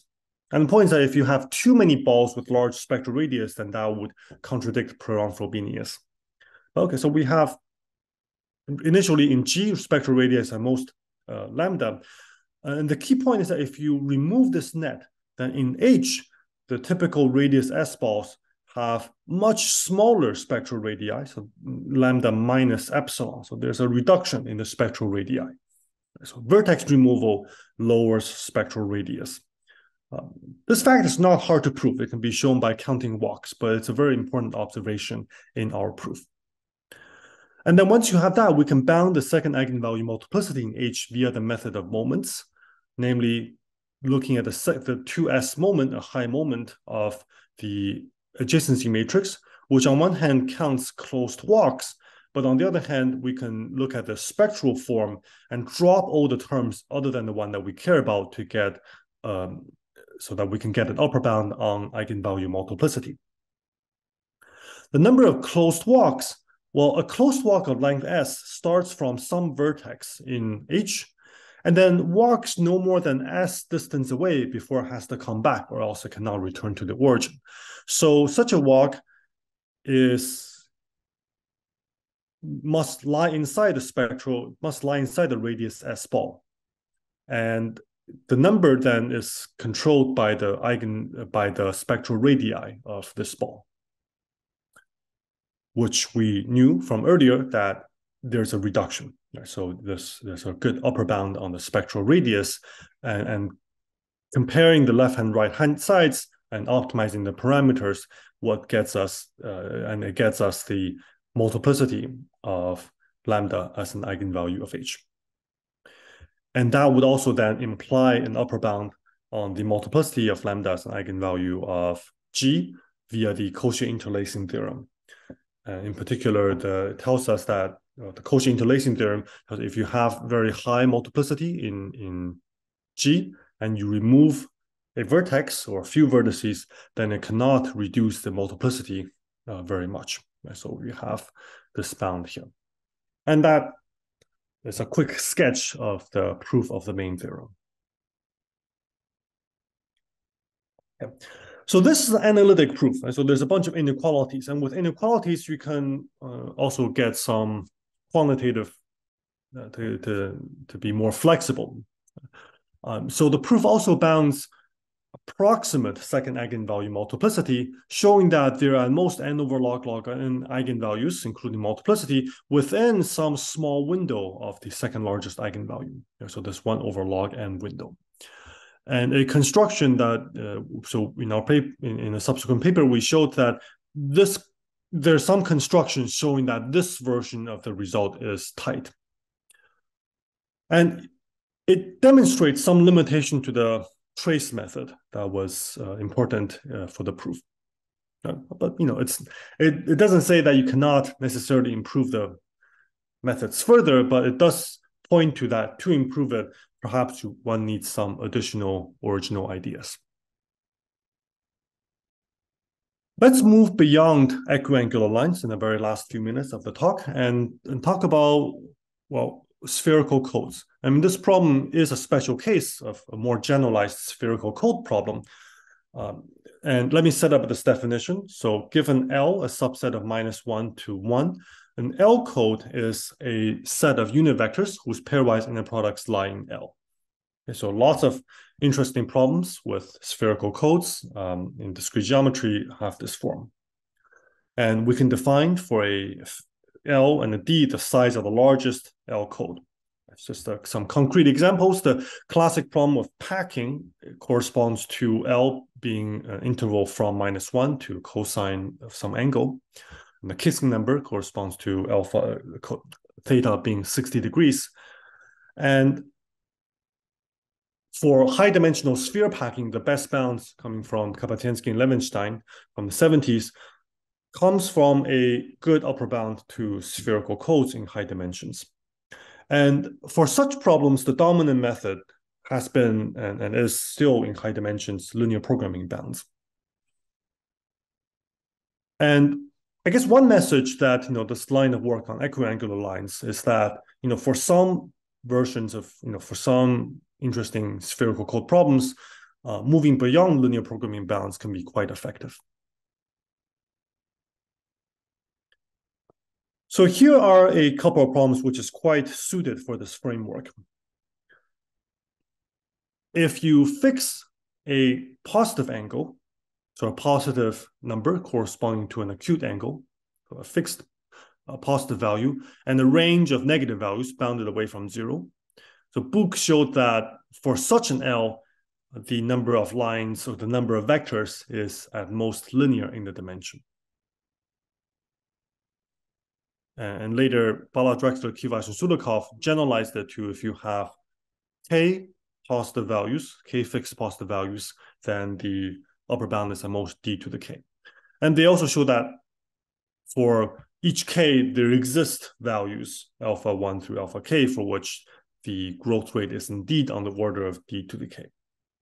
So in general, this cannot be improved, although for specific values of alpha, that's maybe a different story. So then the further research direction is to estimate and determine these quantities more precisely.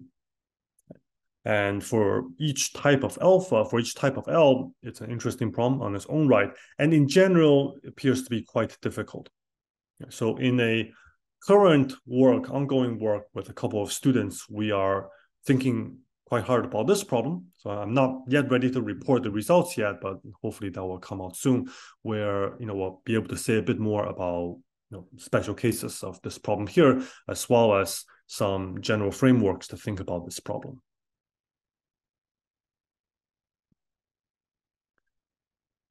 Another special case, which generalizes equiangular lines, is that of spherical two-distance sets. So namely, you allow two possible angles and ask for the number of unit vectors. So here you are allowed a positive angle, so an acute angle and an obtuse angle corresponding to a positive allowed inner product and a negative allowed inner product. So we know that the growth rate is linear, and we wish to determine this growth rate. We actually do not know the complete answer to this problem. So it's still open. And in this paper here, we form a conjecture of what this limit should be. And it's a somewhat involved conjecture, so I won't actually state it here, but essentially instead of the spectral radius order definition from earlier, we need a more general definition in terms of not spectral radius of graphs, but eigenvalues of signed graphs. And that's a much more delicate quantity here, but we were able to form a conjecture. And we were also able to prove it in some special cases. And there's a subsequent work of John and Sasha Poliansky where they enlarged. Actually, there was a very nice result that proved a bigger range of possible special cases where this matches the conjecture and is determined. But in general, it is open. In general, this problem is open. And part of the difficulty, and let me say this is a pretty big obstacle, is that we don't have the sublinear eigenvalue multiplicity result anymore. So that statement fails for signed graphs. For example, look at this graph here. Now imagine, okay, so this is a specific instance, but I want you to think of this 6 cycle as being a very long cycle. So that is a family of bounded degree graphs. And now I put -1 on every edge. And for such a graph, the top eigenvalue of the signed graph, which equals to the smallest eigenvalue of the unsigned graph. So the smallest eigenvalue of the unsigned graph turns out to have linear multiplicity. And that's really bad for our general approach. Right? So at least the framework that was explained much earlier, gets stuck over here.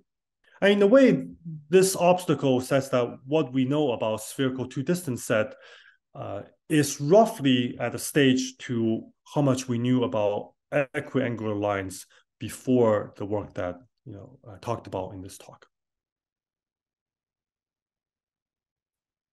Okay, so but we do have some strategy, right? So here is a general framework for thinking about this and this line of problems.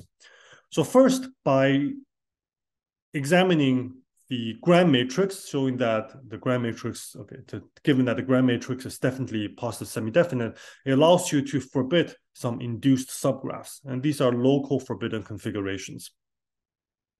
And from the local forbidden configurations, then using graph theory arguments like Ramsey's theorem and other types of similar arguments, we can deduce some global structure. As an example, for equiangular lines, the global structure is that one can switch the graph to a bounded degree graph. For spherical two-distance sets, there's some other types of global structure, which is that it's basically a complete multi-graph, a multipartite graph, other than some bounded degree variation. And the third part is the one where it seems to be the most challenging at this moment, which is that we may need some new insights in spectral graph theory, and such as explained in this talk, sublinear eigenvalue multiplicity in connected bounded degree graphs was important in equiangular lines. For spherical two-distance set, John Poliansky solved a very nice problem in spectral graph theory of signed graphs, showing that this collection of graphs, the collection of signed graphs with top eigenvalues, largest eigenvalue at most lambda. So this is a family that is preserved under taking induced subgraphs. And you can ask, well, can you characterize it by forbidding a finite collection of induced subgraphs? And turns out the answer is yes, if and only if lambda is less than some critical value. But in general, we may need some new insights, and that's something that we currently working on, but that seems to be a very hard direction. Let me just mention some related problems on complex equiangular lines, which can be quite fascinating. So the big conjecture in this field is Zonner's conjecture. So there's an easy linear algebraic upper bound of d squared for complex lines in d dimensions, but the existence is open. So, and it's conjectured to be true that there always exist d squared lines in d dimensions in complex space. And there's some motivations coming from quantum mechanics, and this is verified in small dimensions by computer algebra. A problem which has been somewhat investigated, but not much at all, is what happens for fixed angles. So a recent work of Bala shows that for a fixed angle, indeed, the growth rate is at most linear, but what is the actual precise asymptotics? That is very much open. And complex lines can be viewed as k-dimensional subspaces or two-dimensional subspaces in real dimensions, real 2D dimensions. So we can ask more generally, if you give me a configuration of k-dimensional subspaces in d-dimensional real space, what can we say about equiangular configurations for some proper definition of equiangular? And so here there's lots of possible definitions of what it means for angles, but one definition I like is to look at isoclinic subspaces. So isoclinic subspaces, basically subspaces where all the principal angles are equal to each other. And complex lines are special cases of that. Okay, so to wrap up, let me summarize the two main things we talked about today. So the result on equiangular lines with a fixed angle, where we basically solve this problem for every fixed angle. And the key ingredient in this proof is a result in spectral graph theory, showing that a connected n-vertex graph with maximum degree, bounded maximum degree, has sublinear second eigenvalue multiplicity. Okay, thank you. I'm happy to take questions.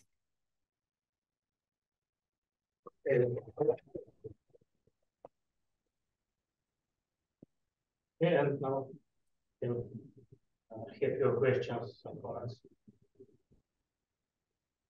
Yeah. Can you hear us? Yeah, so not very well. So if you can speak loudly or maybe close to the computer, that would be great.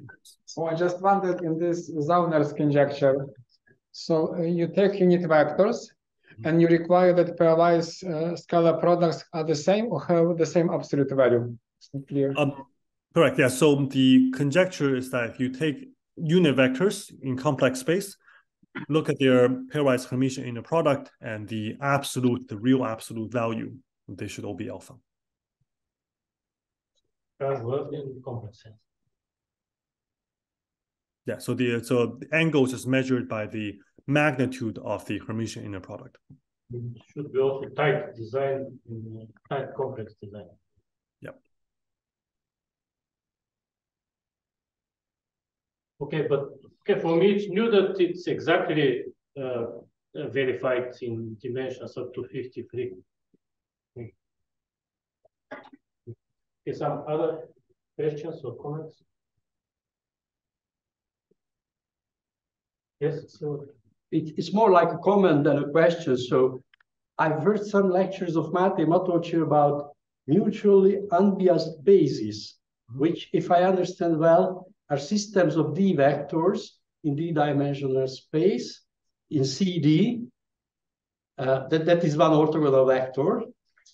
And you look for several such systems such that the angle between members of different bases are always one fixed thing. So it means that you allow two vectors to have two different angles. Either they are orthogonal and belong to the same basis, or they are having this fixed angle. So this fits into your framework. It would be interesting to connect these two problems. These mutually unbiased bases are very much related to Hadamard matrices and such constructions. So it has its own huge literature. Yes, I'm familiar with those objects. No, that's right. I don't think the fixed angle version has been studied. Yeah, that's very interesting. I haven't seen fixed angle.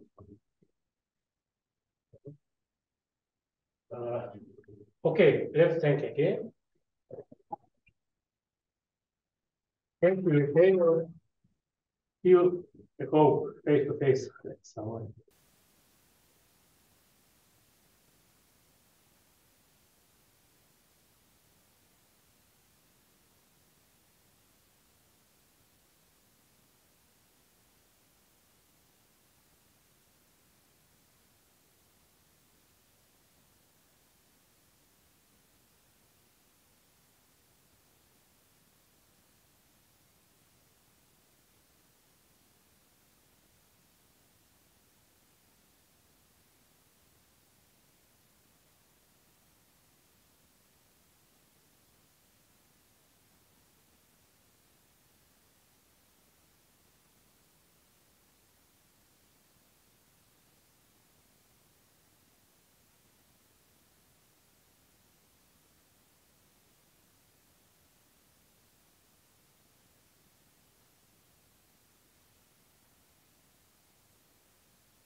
that Minkowski's balls have presented geometrically in this picture. This is a picture of Minkowski, and this is a picture compressed. The first square corresponds to p is equal 1. This is limited Minkowski circle. Next to, for instance, for p is equal circle for p is equal to, then p greater than 2, and next limited circle, this is this square, this is Chebyshev metric. So these are Minkowski balls, two-dimensional, and the boundaries of these balls are Minkowski curves. Most of them non-algebraic, algebraic only for limited cases when squares and p is equal to, excuse me, and when p is equal to d, where d natural number. So this is geometrically we have the modular space of these balls. This is p is equal to 1. This is p greater than 1, and this is limited square p is equal infinity. This task, this picture from the Minkowski book Diophantische approximations in Germany. And this both connects with one of Minkowski conjecture. I will speak about this some later.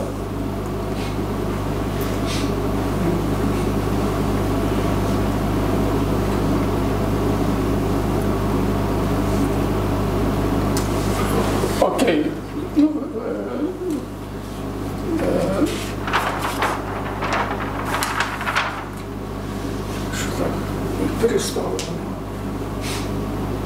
Okay.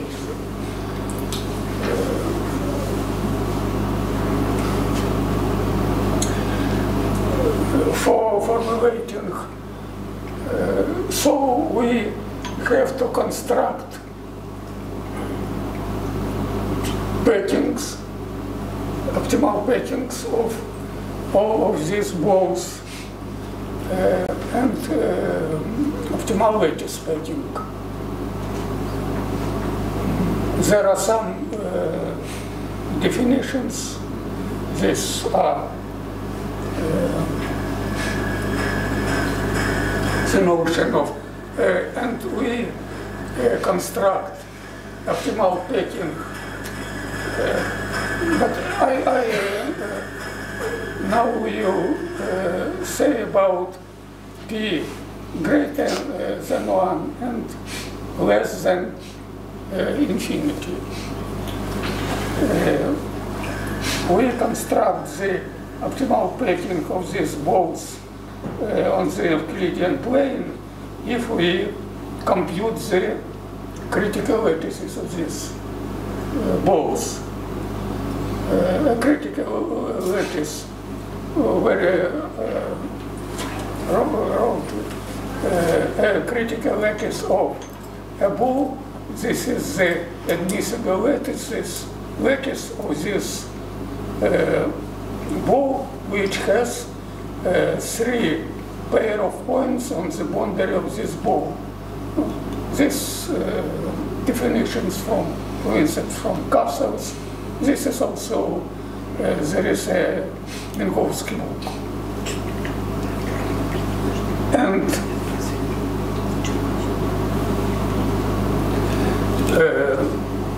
Minkowski conjecture, what is critical values of this ball is equal.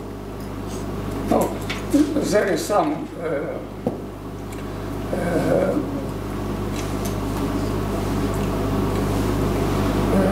mistake in Minkowski and Davis correct this Minkowski conjecture, and really this is the conjecture of Minkowski-Davis. Geometrically, this conjecture means next.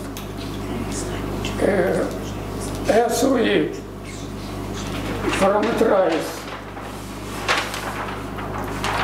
the set of these balls by this moduli space, but this is really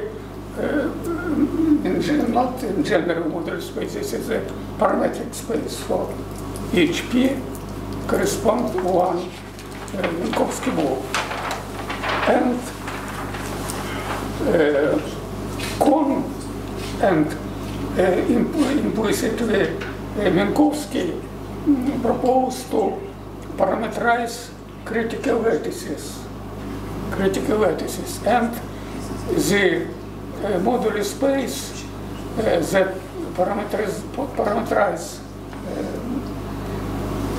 I present formula some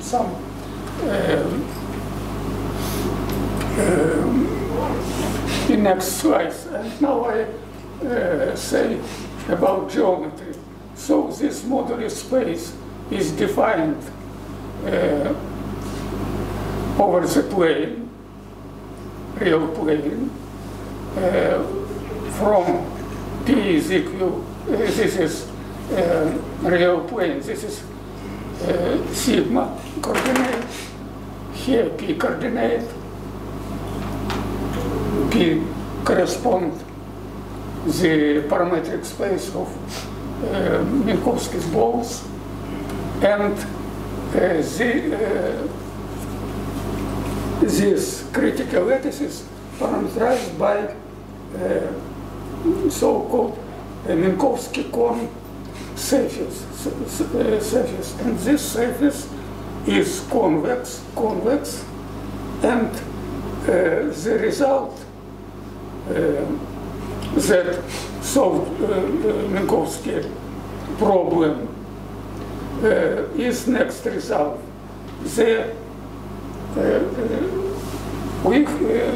This is the moduli space parameterize all admissible lattices that have 3 pair of points on the boundary of Minkowski curve. This is surface parameterize all these admissible lattices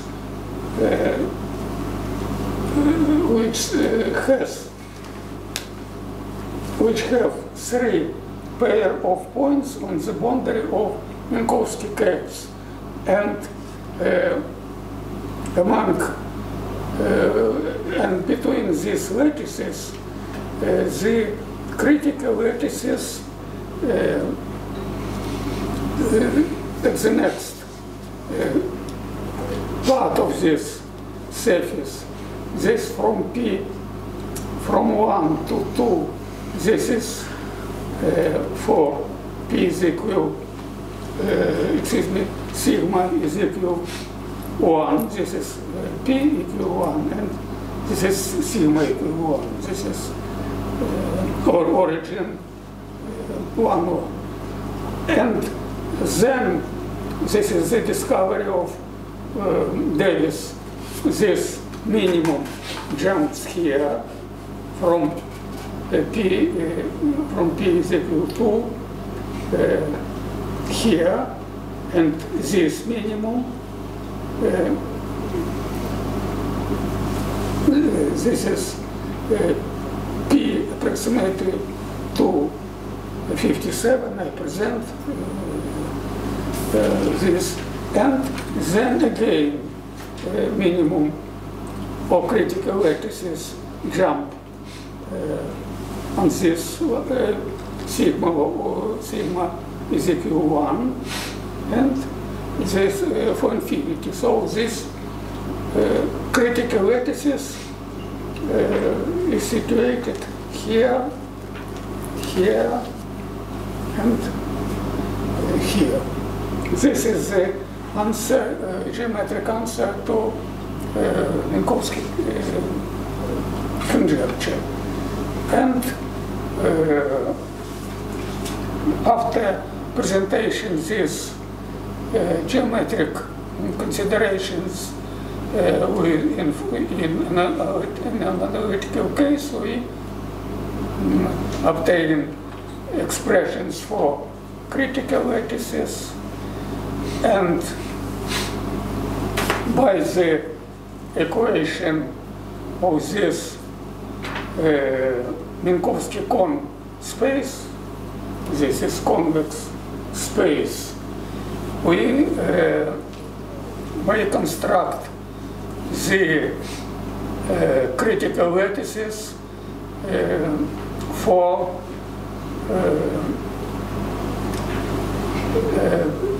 lattices of index 2 of these critical lattices. And if we know this, we may construct the optimal lattice packing for all Minkowski's balls from P to infinity. This is continuous family of Minkowski's balls. Now I try to present this formula. This is the value of, this is a critical determinant of these critical lattices. Sigma P, this is quantity bracket 2 in degree P minus 1 and root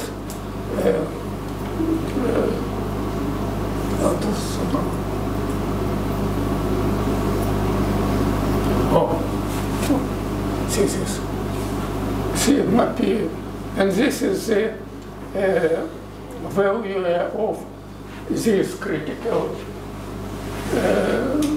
determinant of these critical lattices. This as example. So optimal lattice packing, optimal lattice packings are constructed by two classes of these lattices. This is this infinite class from P equal to P P0 approximately to 57, and this is again infinite family of critical lattices of this form. So this as examples. This is basis of these lattices.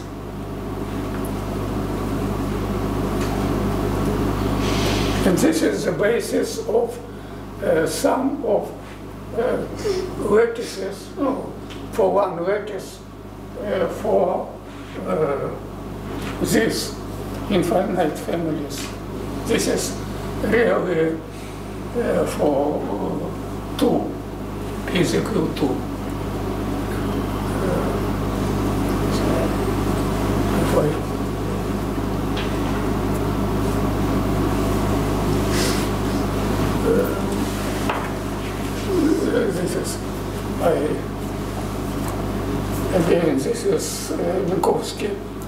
balls, and by the result of the proof of Minkowski conjecture, we divide the set of all these lattices on 3 classes.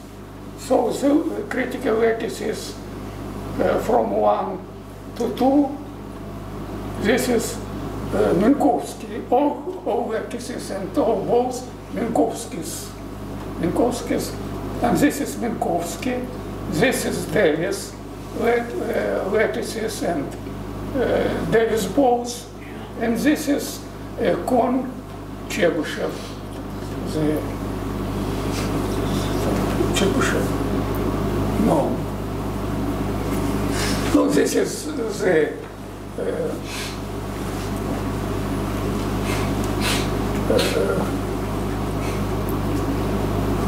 results about, this is the volume of Minkowski ball for NEP. This is expression given by Minkowski by gamma functions.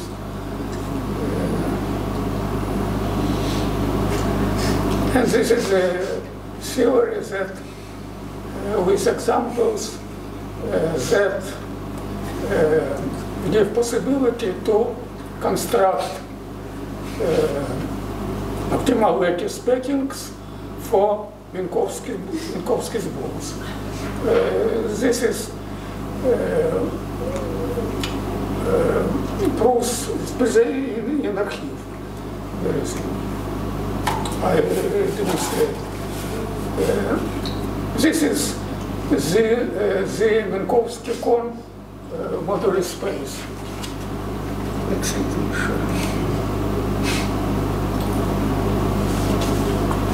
This is modular space over this domain. And this is, we construct optimal lattice packing for symmetric, centrally symmetric, convex balls. And convex ball,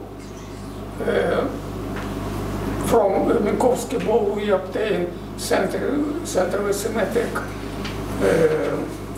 convex domain if we multiply the Minkowski ball by 2. And respectively, we have to multiply critical lattices, and after this multiplication, we obtain another Minkowski-Kohn modular space. This is correspond to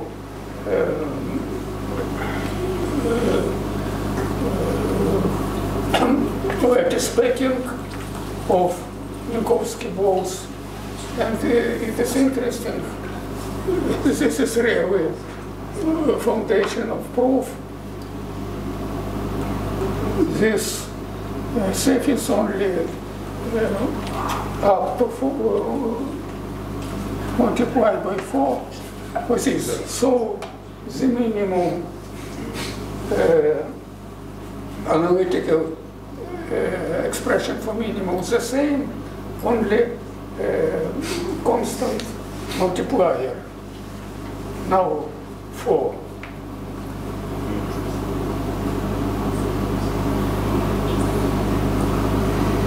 This is the expressions for critical determinants of this Minkowski ball multiplied by 2 for these 3 regions: Minkowski, Davis, and Kohn Chebyshev. And we obtain theorem that optimal packing of Minkowski ball and Chebyshev-Kohn ball, this domain,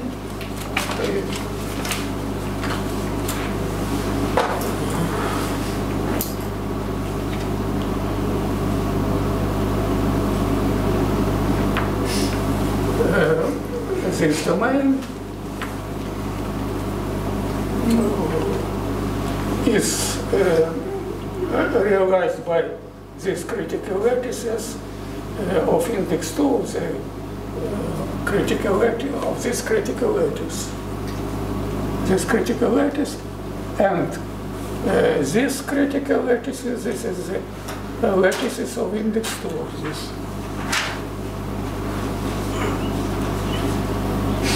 And now this is the density of this packing, and this is the central density of this packings. And now let us consider Minkowski domains. Really, 2TP, this is Minkowski domain. This is not a ball. This is ball only when P is equal to. So we construct Minkowski domains 2DP, 2 in degree 2, DP, and so on. For natural number M, we construct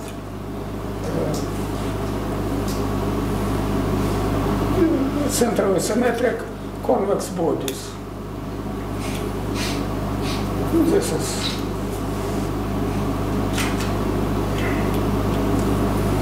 excuse me, time. Yes, you have 5 minutes. Yes. You should leave a couple of minutes for questions, but 3 more. So we obtain, and geometrically we obtain for this model space for each P, this is irrationals, and here for each P we obtain infinite sequence of Minkowski balls parameterized by M, 2 in degree M.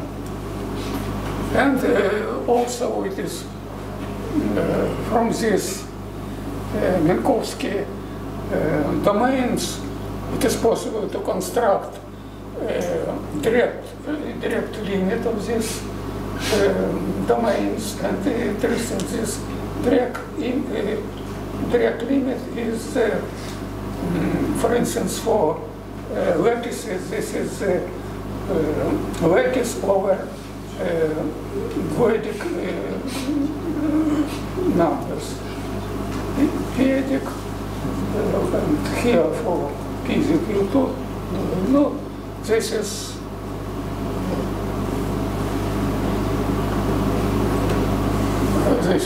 the direct systems. This is the direct limits of balls, and this is acknowledgements. This is literature. Okay, thank you very much.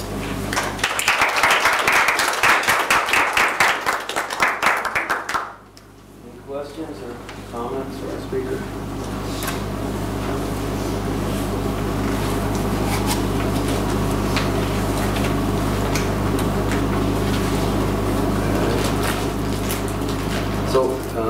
So what was the essence of the proof? What was the main techniques you used? This is analytic technique. Analytic technique. Can you tell us a bit more about analytic technique, and also some algebraic technique, because we have to consider lattices. This is the free models here for and to investigate. No, this is very simple algebraic message. This is analytic technique and objective technique, and the Minkowski conjecture has proved by 6-year computations. These computations produce many people, and they will find the result. This is the Minkowski conjecture. In bibliography, there is a reference to this. Any other comments? If not, we'll thank the speaker.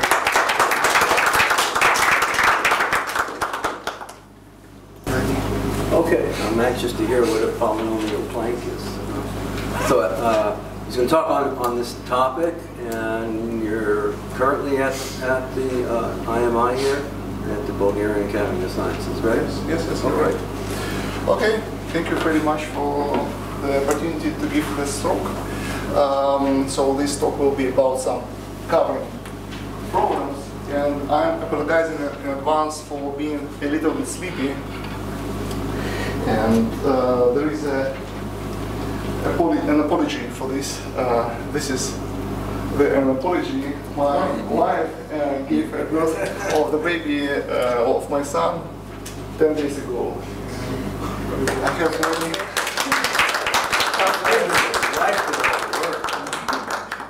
It's for my wife. Yeah. So you see my first result.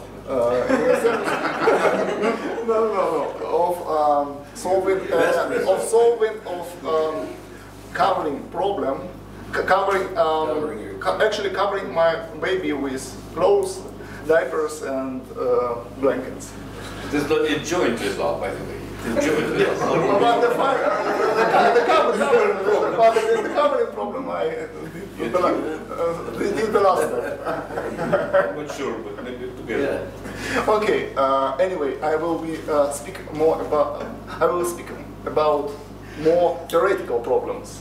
Let me turn your attention to a classical result about covering. So here is the main hero of my talk. Here is the main one of the main definitions. So basically, a plank is a very simple object. We live in the d-dimensional Euclidean space, and we consider two parallel hyperplanes.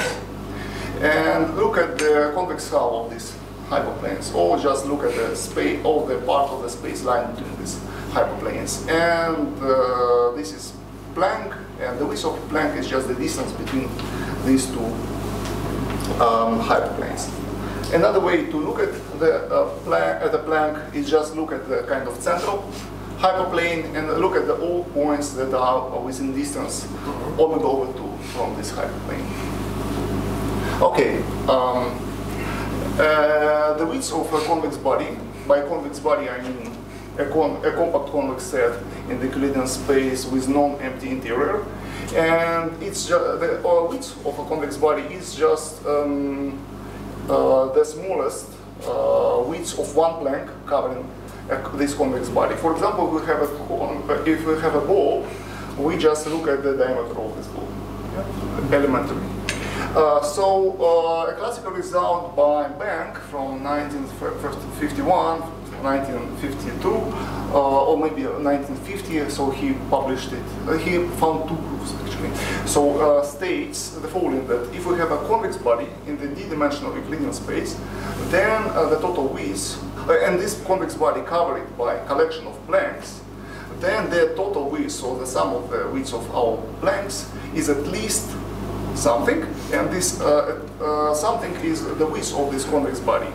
So basically this theorem says that the most effective way to cover, the most effective way in terms of total width, the most effective way to cover convex body in terms of total width is just to use one Planck, or just consider a collection of parallel Plancks attached to each other. So this was a conjecture of Tarski, who proved this conjecture in a special case when we have disk, and also his proof works in three-dimensional space, but unfortunately his proof doesn't work in high-dimensional spaces. And today I mostly will speak about covering of balls or spheres. Okay. Let's look at the Banks theorem. So now I will state it in some special case when we have a collection of n planks and they have the same width W, and they cover a unit ball. Then we know that their total width is at least 2, so the width of each plank is at least 2 over n. So another way to look at this theorem is just look at these central hyperplanes of each plank. Then we can, so imagine that we have n planes, hyperplanes, and one unit ball. Then there is a point that is really far away from, there is a point within this ball that is really far away from each hyperplane. So this is just a reformulation of Banks' theorem. And you could ask, we can look at this theorem in the following way. A hyperplane is just a polynomial of degree 1. Okay, it's defined by polynomial of degree 1. It's a zero set of a polynomial of degree 1. And if we multiply n polynomials, then we get, okay, n equations of our hyperplanes, then we get a polynomial of degree n. And so here is a very natural result that was proved in the joint work with Alexey Gvazirin and Roman Karasyov. So it says the following, that for every non-zero polynomial p of degree n, there exists a point in the unit ball that lies far away from the the zero set of the given polynomial. So basically, it's just a very natural generalization of this form of Banks' theorem. Yes. So the key tool that we used to prove this theorem is a spherical variation of this theorem. And so basically, to prove this theorem, we use some spherical result. I will tell you a little bit more about it in a few minutes. And what's important to say that basically we use some approximation technique to obtain this result. So we approximate in some sense we approximate our ball by some spheres, but it's a little bit technical, and I don't want to. Well, can I ask you, this theorem, can you replace ball by a convex body? No. This is that's important to have to consider. Exactly what I have in mind. If having back one lecture before. So what will happen if you consider LP? LP, I mean, this is in this problem we work more. Okay, our approach works with. It's not about Banks' reason. With what? With spheres. Actually, the reason is because somehow our results somehow related to some Chebyshov polynomials, and they will appear a little bit later. Yeah, I understand, but somehow in the current state, it was okay. Okay, I don't know how to prove in the more general setting. In a more general setting. Okay, so let's talk about spherical variation of Banks' theorem.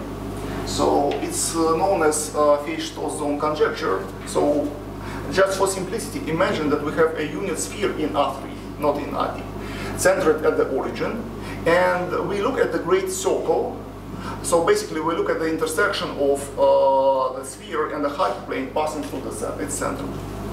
And the zone, a natural generalization of Planck, is just a set of points that lies very close to a given great circle. So just when you see great sphere, replace it for a second by a great circle for simplicity. And so, for example, here you see the drawing of some zone. And what's important to say that a zone actually is an intersection of a blank, symmetric with respect to the origin, to the center of the sphere, and our sphere S. So here is the Festo zone conjecture from 1973, proved in 2017 in a joint work with Zilin-Jiang. So it says that the total width of any collection of zones covering S, our sphere, unit sphere S, in any line in any high-dimensional space is at least pi. And the reason why do we have pi? Okay, I can't point to the objects actually. The reason why do we have pi is very simple. Just imagine that we have one zone covering a sphere. So what do we take for that? We take a great circle and consider it as an equator and look at the north and south poles and the distance between these 2 points. Actually, exactly pi, because our sphere is unit. Yes? So that's also very simple. And this is not only example showing that pi is a type bound. So there is some small collection of examples showing that pi is a type bound. Okay, anyway, this was proved using technique, using two tools. One tool is an approach developed by Bank to prove his result, Tarski's zone conjecture, Tarski plane conjecture. And another tool we used is some so-called Goodman-Goodman theorem from discrete geometry. It was essentially some conjecture by Erdős about covering of a non-separable collection of poles in a space. But I don't want to focus your attention on that. So anyway, we use technique very close to Bank's approach. That's important. And then later appeared a paper of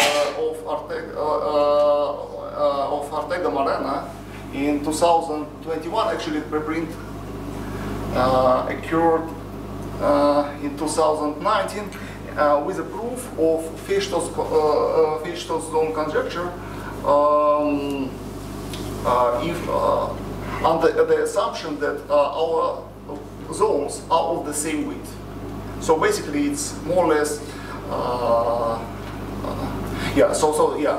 when our zones are of the same width. And actually this weak form of Festo zone conjecture doesn't imply general form, because any zone can be partitioned, can be covered by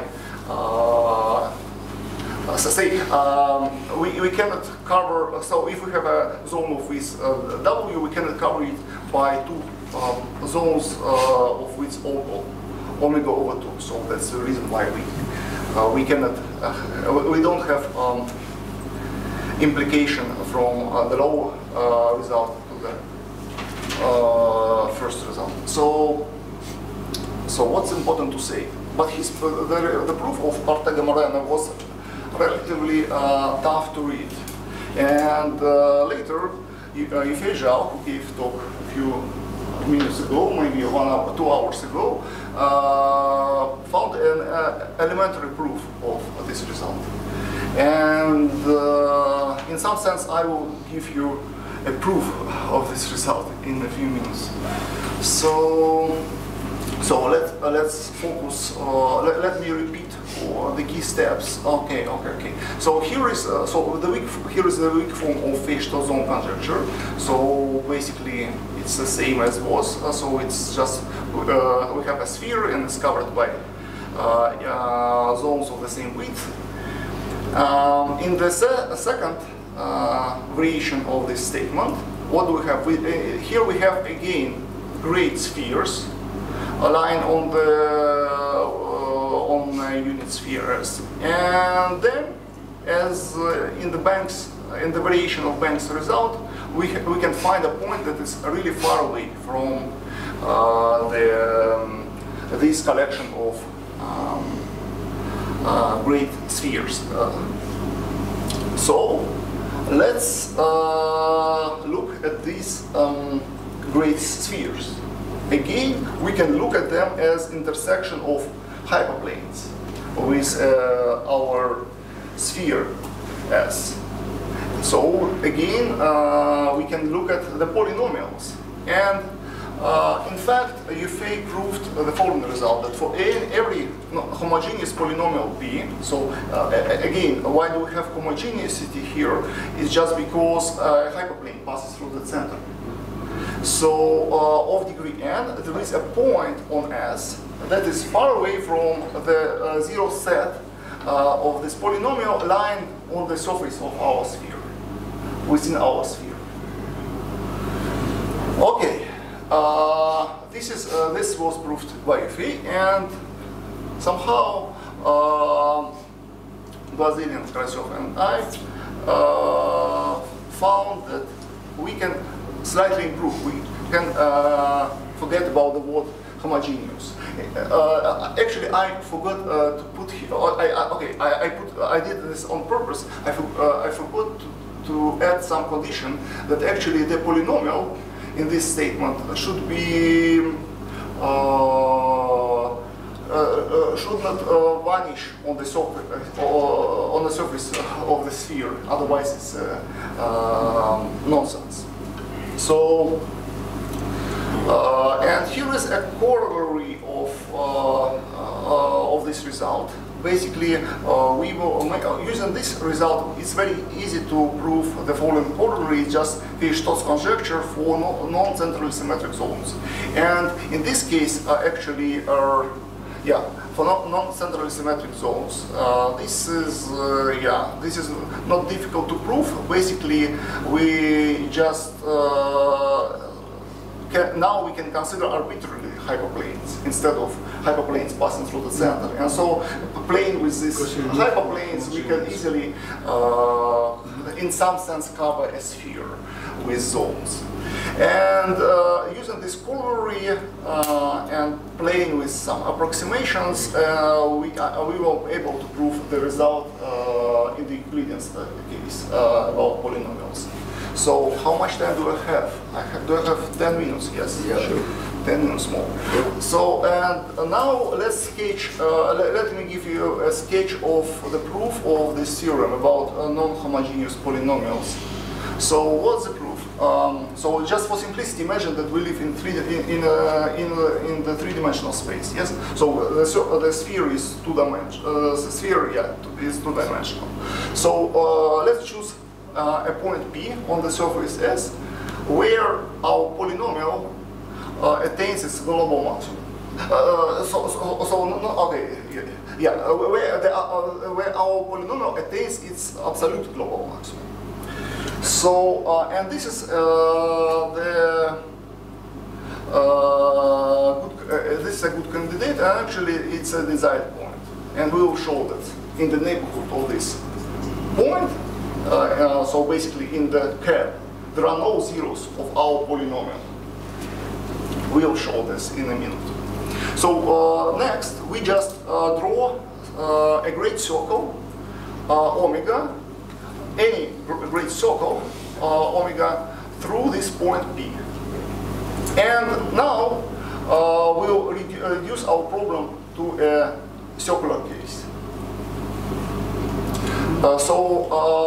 After this restriction, we obtain a trigonometric polynomial Q, because now we live on a circle. And this polynomial has degree n, and its period 2 pi. Great. For simplicity, let's say that P corresponds to the value t equals to 0. And now our goal is to show that in the neighborhood of the point 0, between minus pi over n to pi over n, there are no zeros of this U polynomial, this trigonometric polynomial. And so what do we do for that? Just let's focus. Let's also mention that let's denote by m the absolute maximum of this polynomial Q. And let's say even more that Q of 0 is equal to M. That's also similar. And now what do? We start to play, we apply an approach that is very common when we prove some elementary theorems about Chebyshev polynomials. We start to compare our trigonometric polynomial with cosine of nt, with Chebyshev polynomial. So basically, let's subtract m cosine nt and look at this polynomial. So what do we see? This polynomial, this new polynomial r of t has 0 of multiplicity 2 at the point 0. Because m is the absolute maximum of the polynomial q, and it's also absolute maximum of polynomial called m cosine nt. So we get at 0, 0 of multiplicity 2. Moreover, we can say that our polynomial r is not vanishing, just because if it's 0, then it's obvious that q of t is equal to m cosine nt, and then the closest 0 to the closest 0 to t equals 0 is pi over 2m. So that's not interesting case. And also for simplicity, let's say that r has no 0, this polynomial r has no 0 at the points of the form k pi over n. And why do I look at these points chi pi over n? Because these points are where this polynomial cosine pi nt attains its maximum, absolute maximum. And we will play with it. So basically, using this information that at this point, at the points chi pi over n, the cosine nt attains its maximum value, absolute maximum value, we can say that at the endpoints of the segments, chi pi over n, chi plus 1 pi over n, this polynomial r of t attains values of opposite signs, because m is the absolute value of q, and therefore polynomial m cosine nt dominates at these points. And we know that at these endpoints there are no zeros. And also, what do we know? We know that r has 0 of multiplicity 2 at the point 0. And so what do we get in result? On each segment we have at least one root, just because at the endpoints there are opposite values, values of opposite sign. And altogether we already have 2n minus 2 zeros, plus 2 zeros at the point t equals to 0, t equals to 0, equal to 0. And so what does it mean? It means that we found all roots, all zeros of our polynomial r, because it's a polynomial, trigonometric polynomial of degree n. And it means r has no zeros between minus pi over n without 0. And so it means that, so just looking at values, at the signs, it's very easy, it's easy to see that r of t is at least 0 on this segment, on this interval. And then it means that q of t, so we just recall what is r of t, so it's at least m cosine nt. And it's more than 0 for t between these values, pi over 2n and pi to n, just because of the elementary properties of cosine. So that's it. Basically, we proved that between, on this segment, between minus pi over n and pi over n, there are no zeros of q. And we are done. So this is the end of the proof of this lemma, of this theorem. So I have 4 minutes more. I have 4 minutes. So just let's look at the Banks lemma.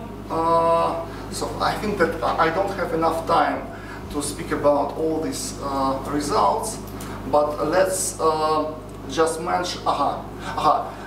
Just let's look at the second result. So I just wanted to say that we can restate the Banks lemma in terms of the scalar products, and below you see the so-called Ball's theorem from 1997, and it has a very complicated, quite complicated proof.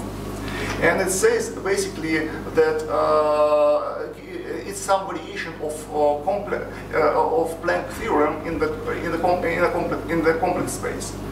And it's basically says that so here you see some deltas. These deltas play a role of widths, and if they satisfy some condition, then basically on the surface of a sphere we can find a point that is far away from the some hyperplanes in the complex space. So this was proved in 1997 by Keith Ball. Later, his proof was simplified by Ortega Morena. And what's interesting, we were so what's important here, I just want to mention that here somehow hyperplanes in the result of Ball are homogeneous again, so they pass through the origin. And we were able to prove this result in the case when our hyperplanes don't pass through the origin. And so what should I mention else? Moreover, we proved a polynomial variation of this result. And here is the statement. And this is my last slide. And I would like to thank the audience for listening. Thank you.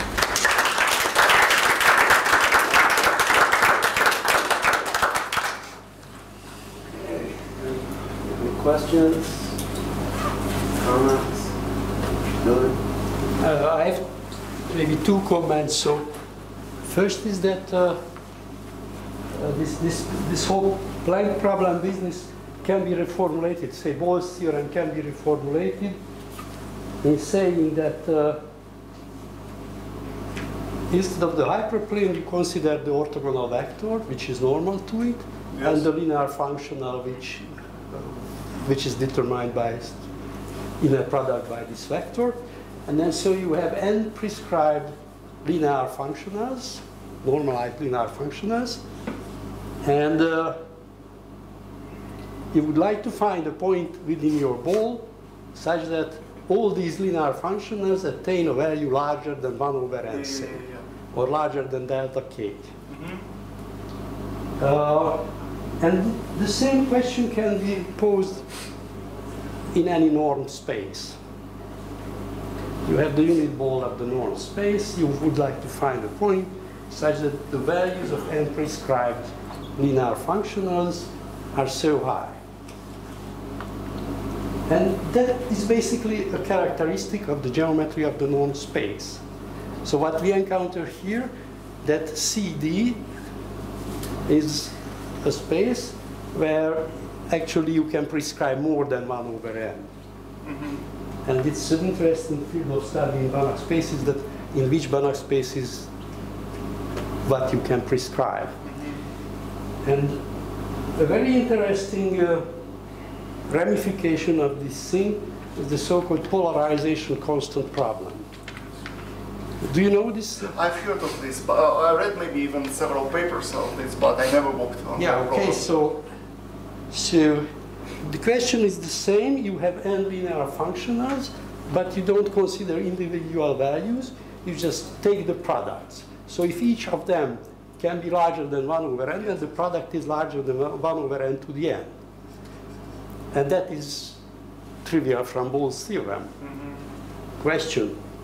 Is in the Euclidean case, this thing is larger than 1 over n to the n half? And Ball's theorem says, in the complex case, that yes, even you can prescribe each of them to be 1 over square root of n. But actually, this was proved earlier by, I think, Garcia. I didn't look at this paper.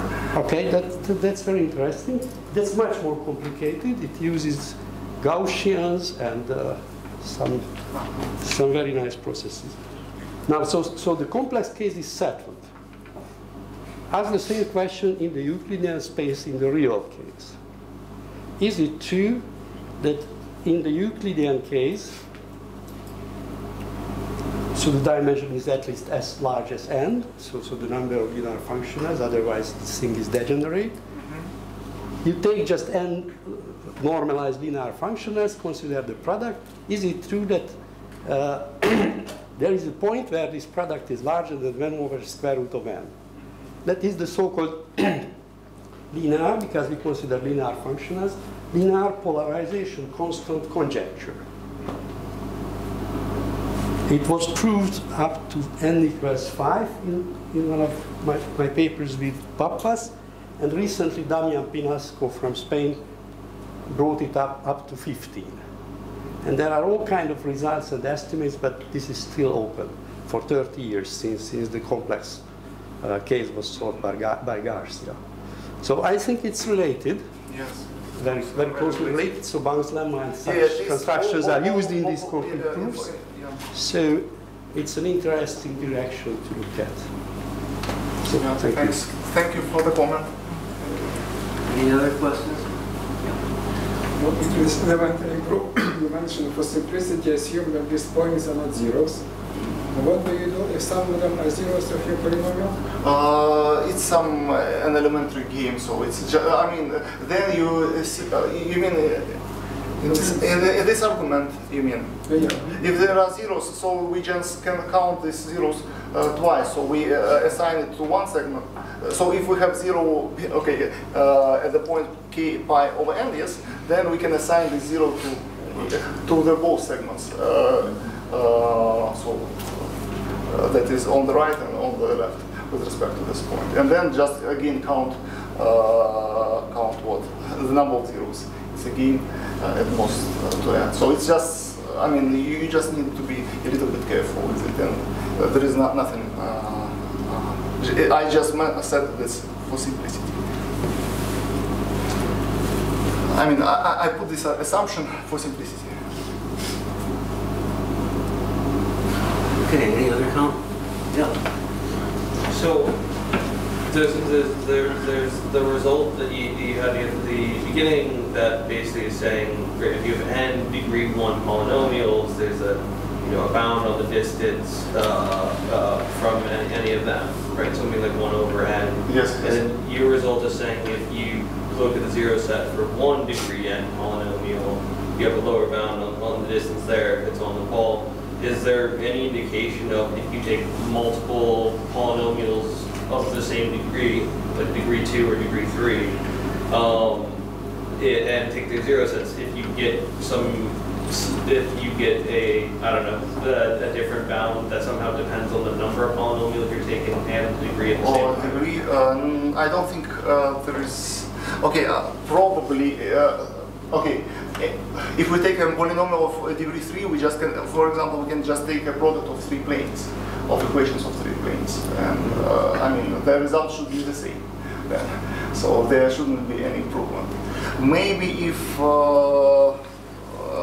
the polynomials are irreducible, then it's possible to obtain something, but I don't know. So if the polynomials of degree 2, then I can definitely say that this result tight, just because just mentioned that we take a ball and collection of spheres, kind of concentrated spheres, such that the distance between them is exactly 2 over n, so the desired bound. And then we can, using this kind of spheres, we can easily construct example showing that the bound is tight. So, and take again either product of these polynomials or just take them separately, and anyway we get that this bound is tight for polynomials of degree 2. Yeah, and unfortunately our result, this result, third result, does not provide, doesn't show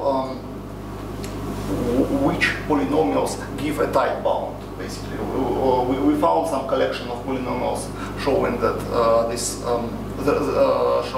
bound is tight, and this collection is, I mean, relatively elementary, but we are not sure that these are the only polynomials satisfying this property. So that's the situation. Okay. Any other comments? Okay, if not, let's speak here.